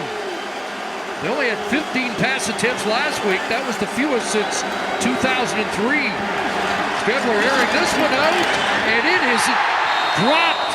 Josh Johnson thought he had an interception, but couldn't hold on. He's still an early favorite for my all-star team. And this is a great move to the football. I just got to finish it. Overthrow. It looks like there are 2 Bombers in the same area. That's not by design. You want to use the entire field. So either Dembski catch the other number, Kenny Lawler, I believe, but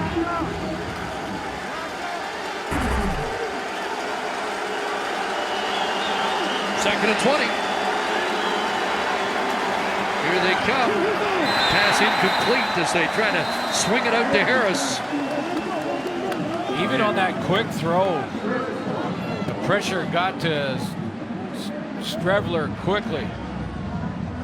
Monte Diggs trying to get into the grill of Andrew Harris. I believe that was Nick Usher. He's got a free run. Bit of pinballing around for Chris Strebler.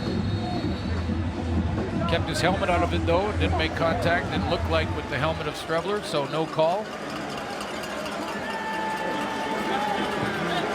Justin Medlock to punt. Christian Jones is back.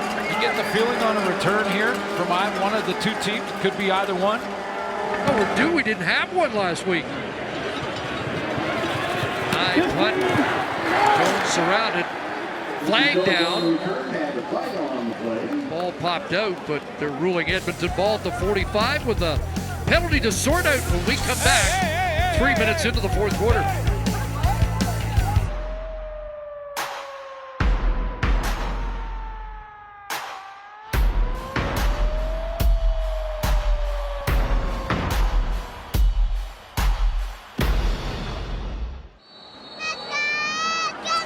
Always one of the highlight games of the year, the Labor Day rematch. Used to be back to school. Those young Eskimo fans will be thinking about that soon. Pass swung out. Tavares Daniels on the run. Bursts through down to the 40-yard line. And it's an Eskimo first down, and Daniels chewing up more real estate with a 16-yard pickup, up to 158 on the night. Yeah, it's Daniels' night, isn't it? He goes in behind Gable, little play-action fake. That freezes Willie Jefferson, doesn't allow him to get up the field and get that big wingspan up there and try and knock that ball down or bat it down because it's a D lineman, and away goes Daniels. Eskimos still looking for their first touchdown of the year against Winnipeg. 12 field goals. Daniels on the slant. Has another catch to the 35. Pick up a 5. I don't have the stats in front of me on that one in particular, but you got to believe the way this Winnipeg defense has played this year. I mean, they're allowing 19 points a game. That's second in the league, and second to the other defense that's out here at 18.2 in Edmonton. So there's teams a lot of teams have a problem scoring touchdowns against the Bombers defense.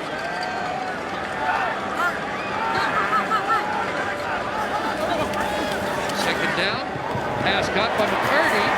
Off the 6-game disabled list, and with the first down for Edmonton at the Bomber 30-yard line. Good Canadian veterans. Remember when Nick Dembski just before the half ran out of bounds, knowing the time on the clock, and gave Medlock a chance. He got it for an extra 3 going in at halftime. Same thing there with McCarty. He knew he needed to reach across and get another yard, and he got it done. Been doing it for 13 years. 9th catch of the season for Calvin. Came off the 6-game early. First and 10. Looks back the other way. Guess who, but in traffic. Tossed down, Winston Rose. Puts a quick stop to that play. Well, you think Winston Rose would have been up there in the line of scrimmage to close that quickly. You see him, he steps right up onto that line, and he's going to take a couple shuffle steps. Doesn't even get into a full back pedal. Just a couple of shuffle steps, reads the play, and closes in a heartbeat. 20th completion of the game for Harris, 23rd consecutive for him. And he's got another here to Ellingson, down at the 20. And close to another first down. Let's see where the spot is. Had to get just inside the 20. Looks like it's going to be 3.5 yards. Outstanding recognition between quarterback and receiver there. It was a DB pressure coming from, it looked like the safety spot or the deep defender spot through the middle. And that's right where Ellingson went. They knew the blitz beater. There's Derek Jones. You see him to the left of your screen, number 0. And that's exactly where he blitzed from. Now, what does O'Shea want to see? Got our first challenge of the night. See what Mike O'Shea has.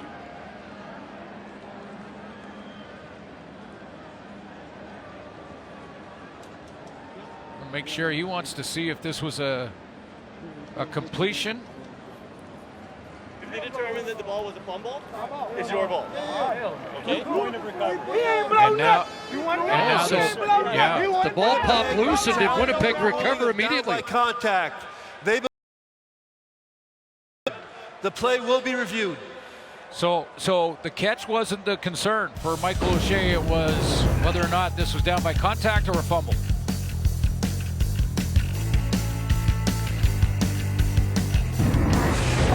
Our Coors Light answer the call concerned Chris Streveler before the game. Well, a good night rushing, not so good passing at 5 for 15, 64 yards. Is he about to get the ball back?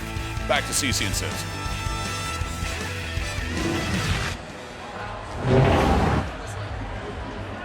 Upon further review, the ruling on the field stands. The runner was down by contact. Winnipeg loses their last timeout. It's 3rd down. You know, I do like the challenge from Coach O'Shea, only because this would have resulted, if he wins it, in a turnover. You see the elbow for Ellingson touch before the ball comes out. Winnipeg recovered that, so it would have been a turnover if he wins that challenge. His 3rd and inches, and Harris, big surge. And behind David Beard for the first down. That was the other area that Jason Moss was addressing, not just red zone production, but some struggles on short yardage. And also got it done here. Also the right play by the command center, and you know it's clear and obvious, and they could see that there wasn't a clear and obvious mistake on the field. Overturned it. The right call was made. First down Edmonton. Now let's see if Winnipeg bends and doesn't break again. So officially in the red zone now, the Eskimos. For the 3rd time tonight, it's C.J. Gable. Left side, and see, there you go. Now Jason Moss running. Basically, his offense got him down here. A little C.J. Gable, those flat routes. Get yourself in 2nd and manageable. Even though the goal line is right there, and it's tempting to just throw it straight to the goal line.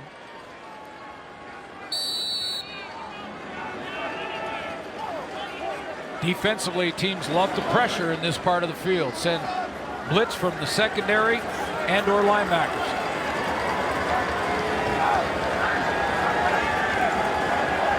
Second and 6.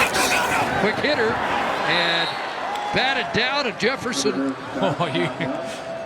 He gets him knocked down, but yeah, he thought he had another pick. I'm calling it a bat down. But he has 8 on the year. He has 8 bat downs. See, he's like a big bear swatting at flies up there, and he gets it. But that wingspan, I mean, he has caused havoc tonight with his reach. 6'7", 248. Making another big play. And look at all the field goals from inside the 30. Good thing they got money kicker in Sean White. 6 for 6. 13 of 13 against Winnipeg. Are the field goals going to be enough to get it done tonight against Willie Jefferson? And those magic hands. It's their fault.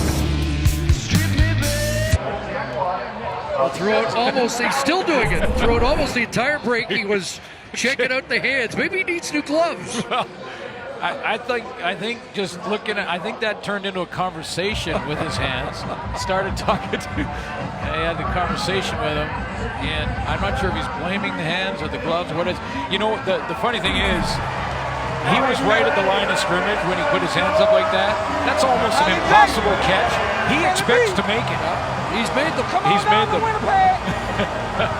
4 tackles, 2 sacks, a knockdown, and a forced fumble. Just another night at the office. And he loves his mom. I think that's player of the week automatically, isn't it? When you have a game like he's having and then say you love your mom, you're in. As Harris gets stacked up just beyond the line of scrimmage, just his 4th carry of the second half. 10th on the night. You know, this, and then breaking down this offense for the Bombers here, and this is something even looking beyond this game and into the back-to-backs with Saskatchewan. I mean, Chris Streveler's got to get more comfortable in the passing game. We knew he can run, and he's shown that he can run again tonight. The question is, can he manage the passing game? These second and longs in crucial times, that's where you find out.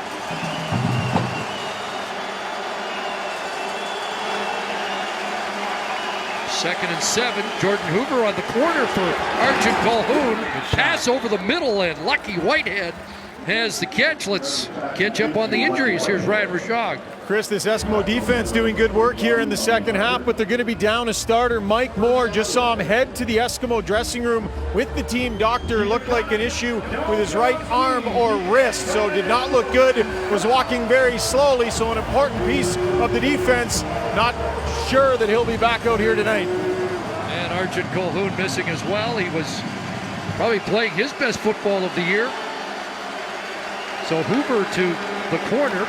Beaulieu the safety. Streveler rolling, and the catch made by the fullback, Mike Miller. Here's the guy from Riverview, New Brunswick.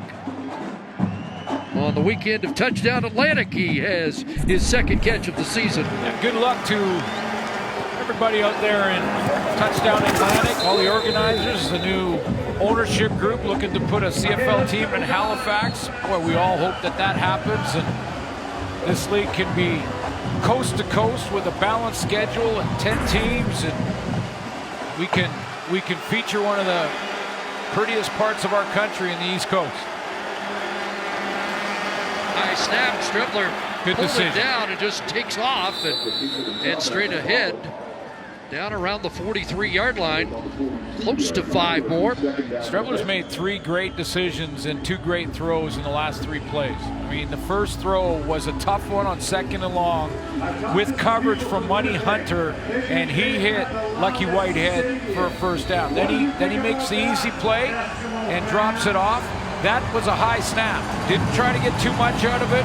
Made a good decision to get what he could. A magical situation on 2nd down. I'd say 2nd and closer to 4. Fake to Harris, and Streveler going to run for the first down. Get out of his way, Mr. Miller. That's that zone read that Andrew Harris said would open things up for him, but also the threat to the quarterback running just as effective. And Mike Miller, there's a truck coming behind you. Look out. Yikes.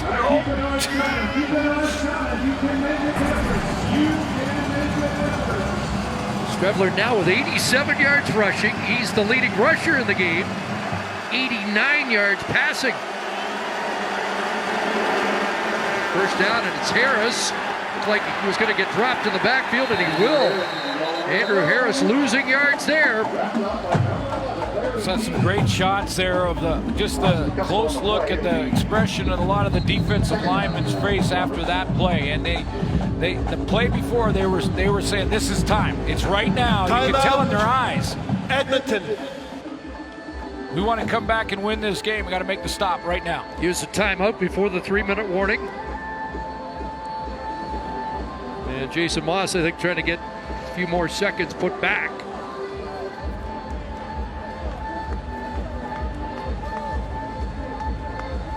Second and 12 upcoming. The Bombers losing yards, but still in Medlock range.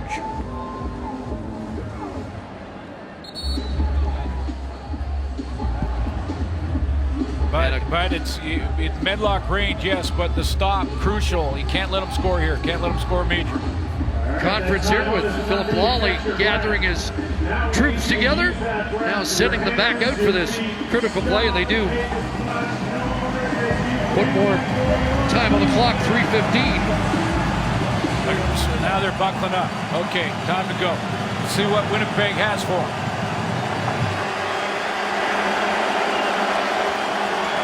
Strevler again, and it's going to get back to the original line of scrimmage. Looked like close, but not anymore. Jeff Gray surrounded by Eskimos. John Johnson, Money Hunter trying to get at the big Bomber guard. And finally a flag flies. Harris in the middle of it. And this is going to be a costly penalty one way or the other. Well, and two teams that have been disciplined tonight. Somebody's going to get a very costly penalty here. We got time to sort it out. We're at the 3-minute warning. So we'll get the verdict when we come back. 3-minute warning in Edmonton.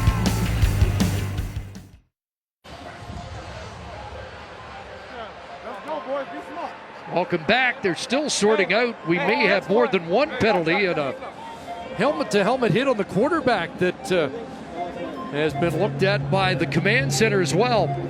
34,217 in Commonwealth awaiting the verdict from the officials.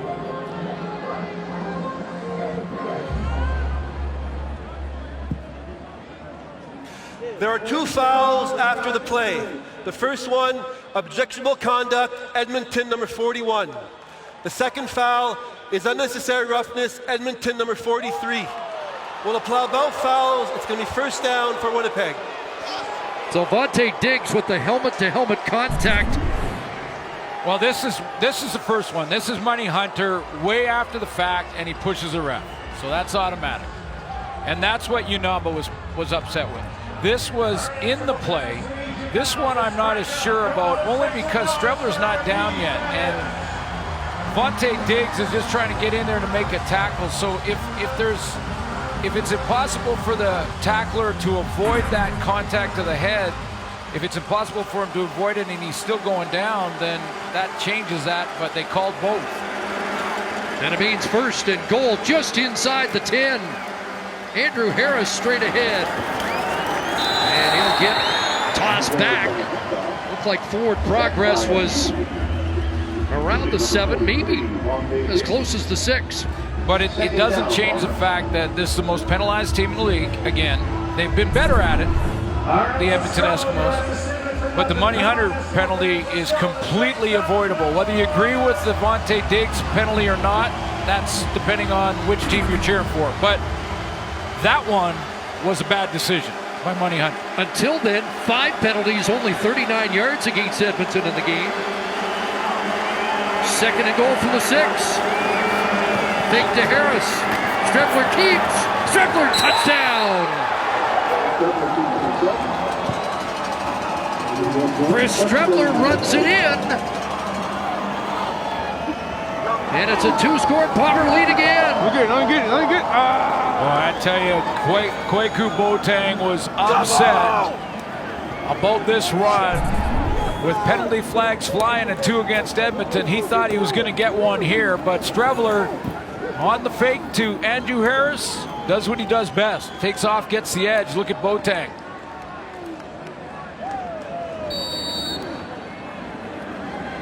Six-yard run for Chris Strevler, 93 yards rushing and a touchdown. And you can see a livid Kwaku Boateng. Justin Medlock up and good. 30 points for the Winnipeg Blue Bombers, the first time that the Eskimos have surrendered 30 this season. Bombers 30, Eskimos 18. Well, 2 penalties before this play.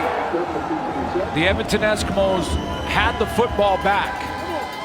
1 possession game, football back, got an undisciplined penalty after the whistle had blown by Money Hunter,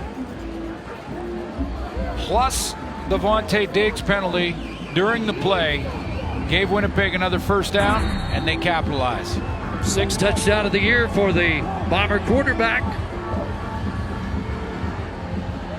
2:13 on the clock. Are we in for another furious finish? Every play matters, every decision matters. Again, I still think the Vontae Diggs penalty was close. Depends on what color goggles you're watching with, but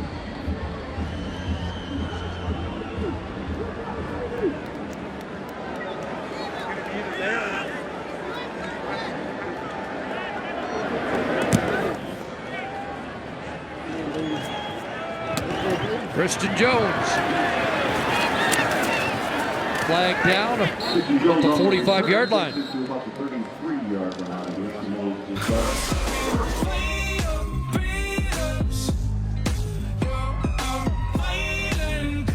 Bad Child, the sign-up EP out August 16th, featuring Breathing Fire. Listen now on Spotify. Holding call against the Eskimos. Max Royer. Strebler continues to revel in the moment. Long field for Edmonton, and time a factor.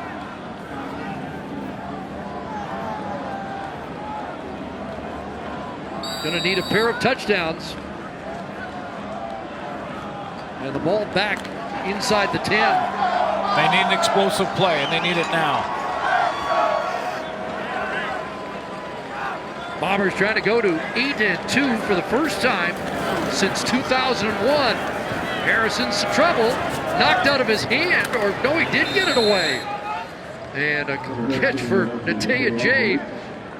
Like Theodric Hansen almost knocked that right out of his hand. He wanted Tavares Daniels down the field on a go route, but started to break down, and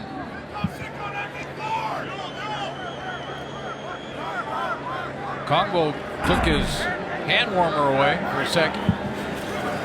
2nd down, pressure coming. And there's Tavares Daniels, another first down, and he'll dive up over the 25-yard line. And with that catch, Daniels has 15 more and 181 on the night. 3-man pressure, and Willie Jefferson still causing problems. Almost had it. Another forced fumble. Both D-lines played well here tonight, but man, that bomber front 7, got to give them the edge. Look at Jefferson again. And he does knock the ball loose. Man. And he's going to get booted into the end zone. Race for it here. And it's going to be knocked out by Tavon Smith. That's going to be a safety. But Willie Jefferson has been unstoppable here. Well, he's player of the week, top of your screen. Just slaps his man down and gets right to Trevor Harris again. Trevor Harris is going to see him in his nightmares tonight. The root.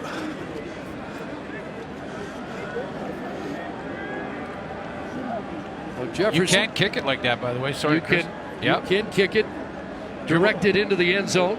Dribble the ball The forward. ruling on the field was a fumble by Edmonton.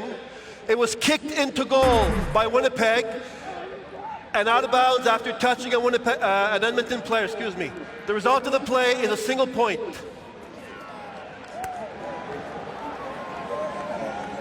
It's a single point. Not 2. So it's a 13-point lead.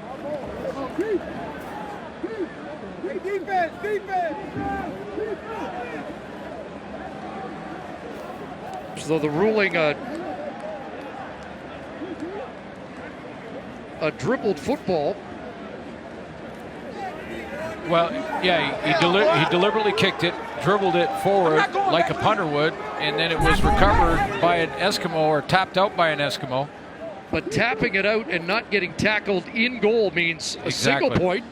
And what's really interesting, and I don't remember ever seeing this before, is that the Eskimos get the ball back. So they give up one, almost best case scenario for Edmonton. They get a first down at the 35, and not really any difference between a 12 and a 13-point disadvantage for Edmonton. Tavon Smith's got it, and he's gone. Tavon Smith, touchdown, and it's not over yet. Need an explosion. Tavon Smith just provided it. 75-yard connection. The rookie's second touchdown of the year, but his biggest play of the season. Boy, and he showed some speed down this sideline and outstanding concentration because the defender was right there, waving in front of him. It was Rios.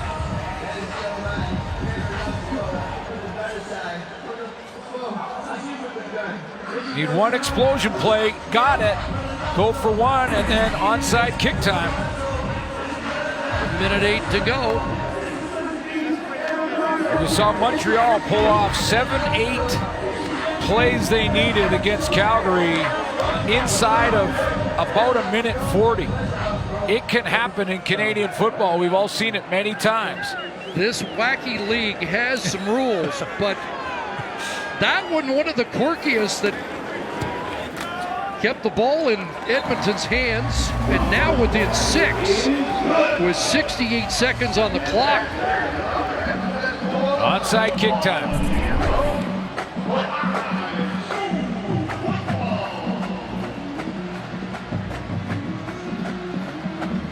Just undercut the football.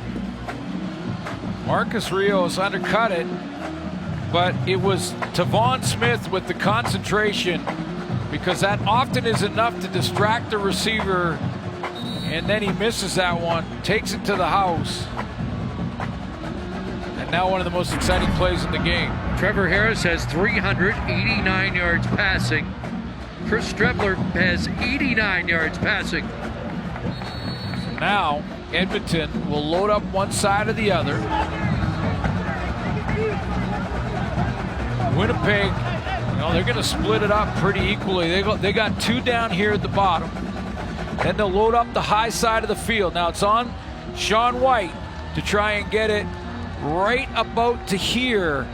That front line for Winnipeg is trying to block the guys going down to recover it for Edmonton. Here we go, White putting it up. Good hang time, Willie Jefferson up, but Edmonton may have knocked it out. Well, let's take a look. Money Hunter thinks he's got it. Willie Jefferson thought he touched it. And now the officials will confirm. Last touch is possession, and Money Hunter thinks he was the last one. Willie Jefferson was in the area. Both offenses will walk on, hoping that they can somehow influence this decision. They'll take a look in the command center to see who touched it last. It looks like Willie Jefferson that directs it away.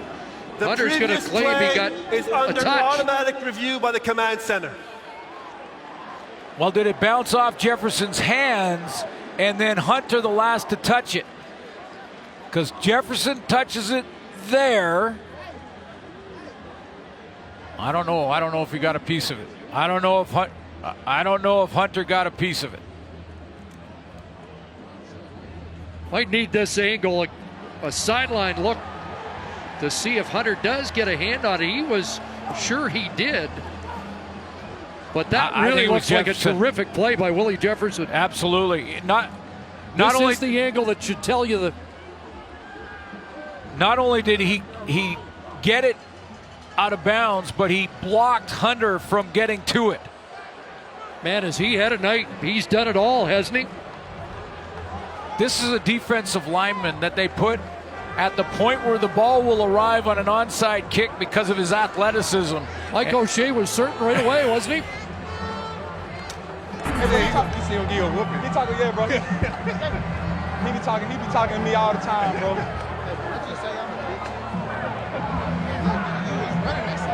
Mama, I love. Well, Jefferson 6'7", Money Hunter 6'1".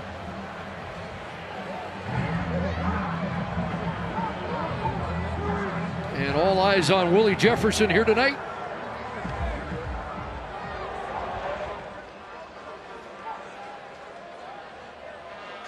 Upon further review, the ball was last touched by Winnipeg at the 50-yard line. It's first down for Winnipeg. Well, you saw the angles. It was a correct call, and what a play by Willie Jefferson.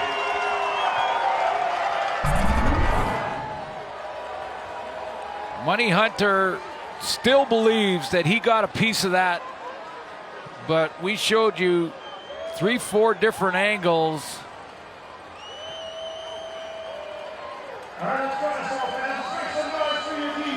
Hunter wanted that one badly. He's the guy who got the penalty. Now he's got to want his helmet because he's got to get back out onto the field. Jefferson savoring this. Minute 6 to go. Andrew Harris time. And Harris plows ahead for about 5. 88 for Harris tonight. Leading rusher is Chris Streveler with 94. Timeout, Edmonton. So they couldn't get it back yet. With the stop, it might have 20 or 30 seconds to go. If they do stop the Bombers here.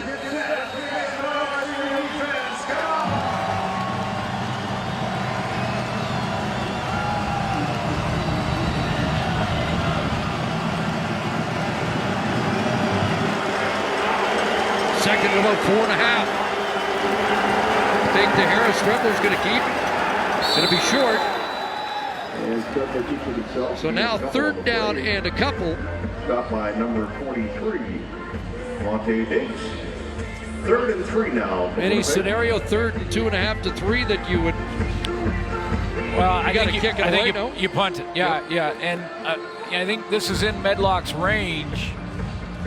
Long field goal. I mean, they're going to try the 50-yarder. Right? I was going to say you can believe in Medlock, and that's what Coach O'Shea is saying right now. I believe Justin Medlock can make it. They don't need it for points in the season series because they have the 8-point edge coming in. But that's how confident they are with Medlock making this longer range field goal. I'll tell you, that's confident because Christian Jones is back. Exactly. And you got bigger guys up front. Now, they do have a cover long field goal team. Every team does. 50 yards away. Medlock up. Nails it. And Medlock is good. That's why you put Justin Medlock out 34-25. That's going to nail this one down for Mike O'Shea in his 100th game as Blue Bomber head coach. Boy, that goes a long way in the room, too. Just for your special teams, for your kicker. The coach saying, hey, no way, we're going to go out there. I know our kicker will make it. No problem, let's go. Well, he was a little anxious. Come on, baby, little body language. There you go. Going to go to 8-2. Take the season series, too, against the Eskimos.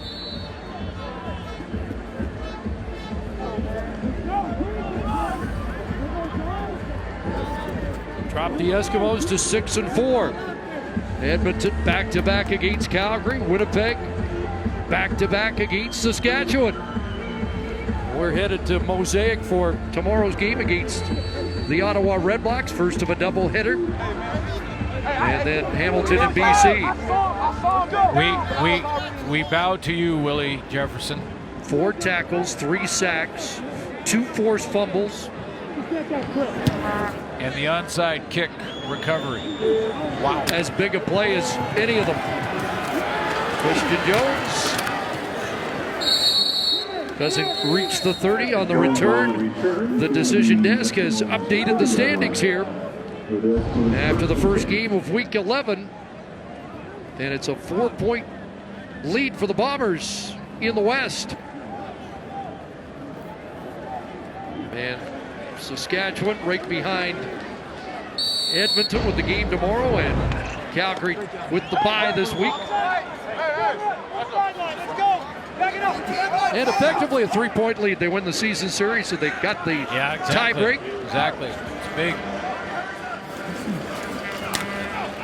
Trevor Harris, time running out. And he avoids the sack by tossing an incompletion. Almost threw it in Willie Jefferson area. You know, Chris Streveler will get the win, and Chris Streveler in his first start this season will get almost 100 yards rushing getting the win. There's still work to do, though, for this 8-2 Bomber team when it comes to the passing game and getting that young quarterback up to speed. The conditions were part of it, and the D-line for Edmonton was part of it tonight. But there's a player of the week if I'm voting. 2nd and 10. Ajay the catch. And Ajay will stop the clock at the 45, 14 seconds remaining in his window dressing. We showed you the number of players, the great quarterbacks Trevor Harris has passed this year. And with that completion, he goes by John Hufnagel, too. Now into the top 30 all time. And over 400 yards for the 3rd time this season. But in a losing cause because they settled for field goals tonight. Just the one touchdown late that made it interesting to Tavon Smith. And discipline. Discipline in a key moment in the game. They're going to have to address that one more time here in Edmonton. Time for one more play. They're going to kick a field goal here. I'm not sure.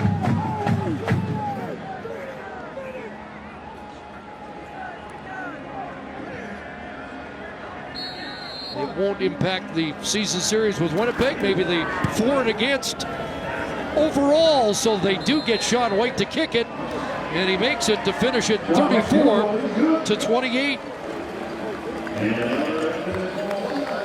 So Sean White with 7 field goals in consecutive games against Winnipeg, but it's the Blue Bombers who solidify their first place standing and go to 8-2 for the first time since 2001. Time now for the Nissan Titan Player of the Game, brought to you by the Nissan Titan, ranked #1 in quality by J.D. Power. Put your shock face on. If you've been watching any of this game at all, you know who we're going with here for the Titan Player of the Game, offensively, defensively, and on special teams. Going with Willie Jefferson. 4 tackles, 3 sacks, 2 tackles for losses, 2 forced fumbles, a knockdown. I call him a bat down now, and recovered this onside kick. A key play in the football game. Number 5 was a monster tonight. That was a knockdown tonight. And a huge win for the Winnipeg Blue Bombers. They snap a short 2-game losing streak on the road, and they're now 8-2 with the Eskimos at 6-4. A reminder that tomorrow, doubleheader action starts at Mosaic. The Ottawa Red Blacks against the Saskatchewan Roughriders, and then it's the Hamilton Tiger Cats at BC Place for a date with the Lions.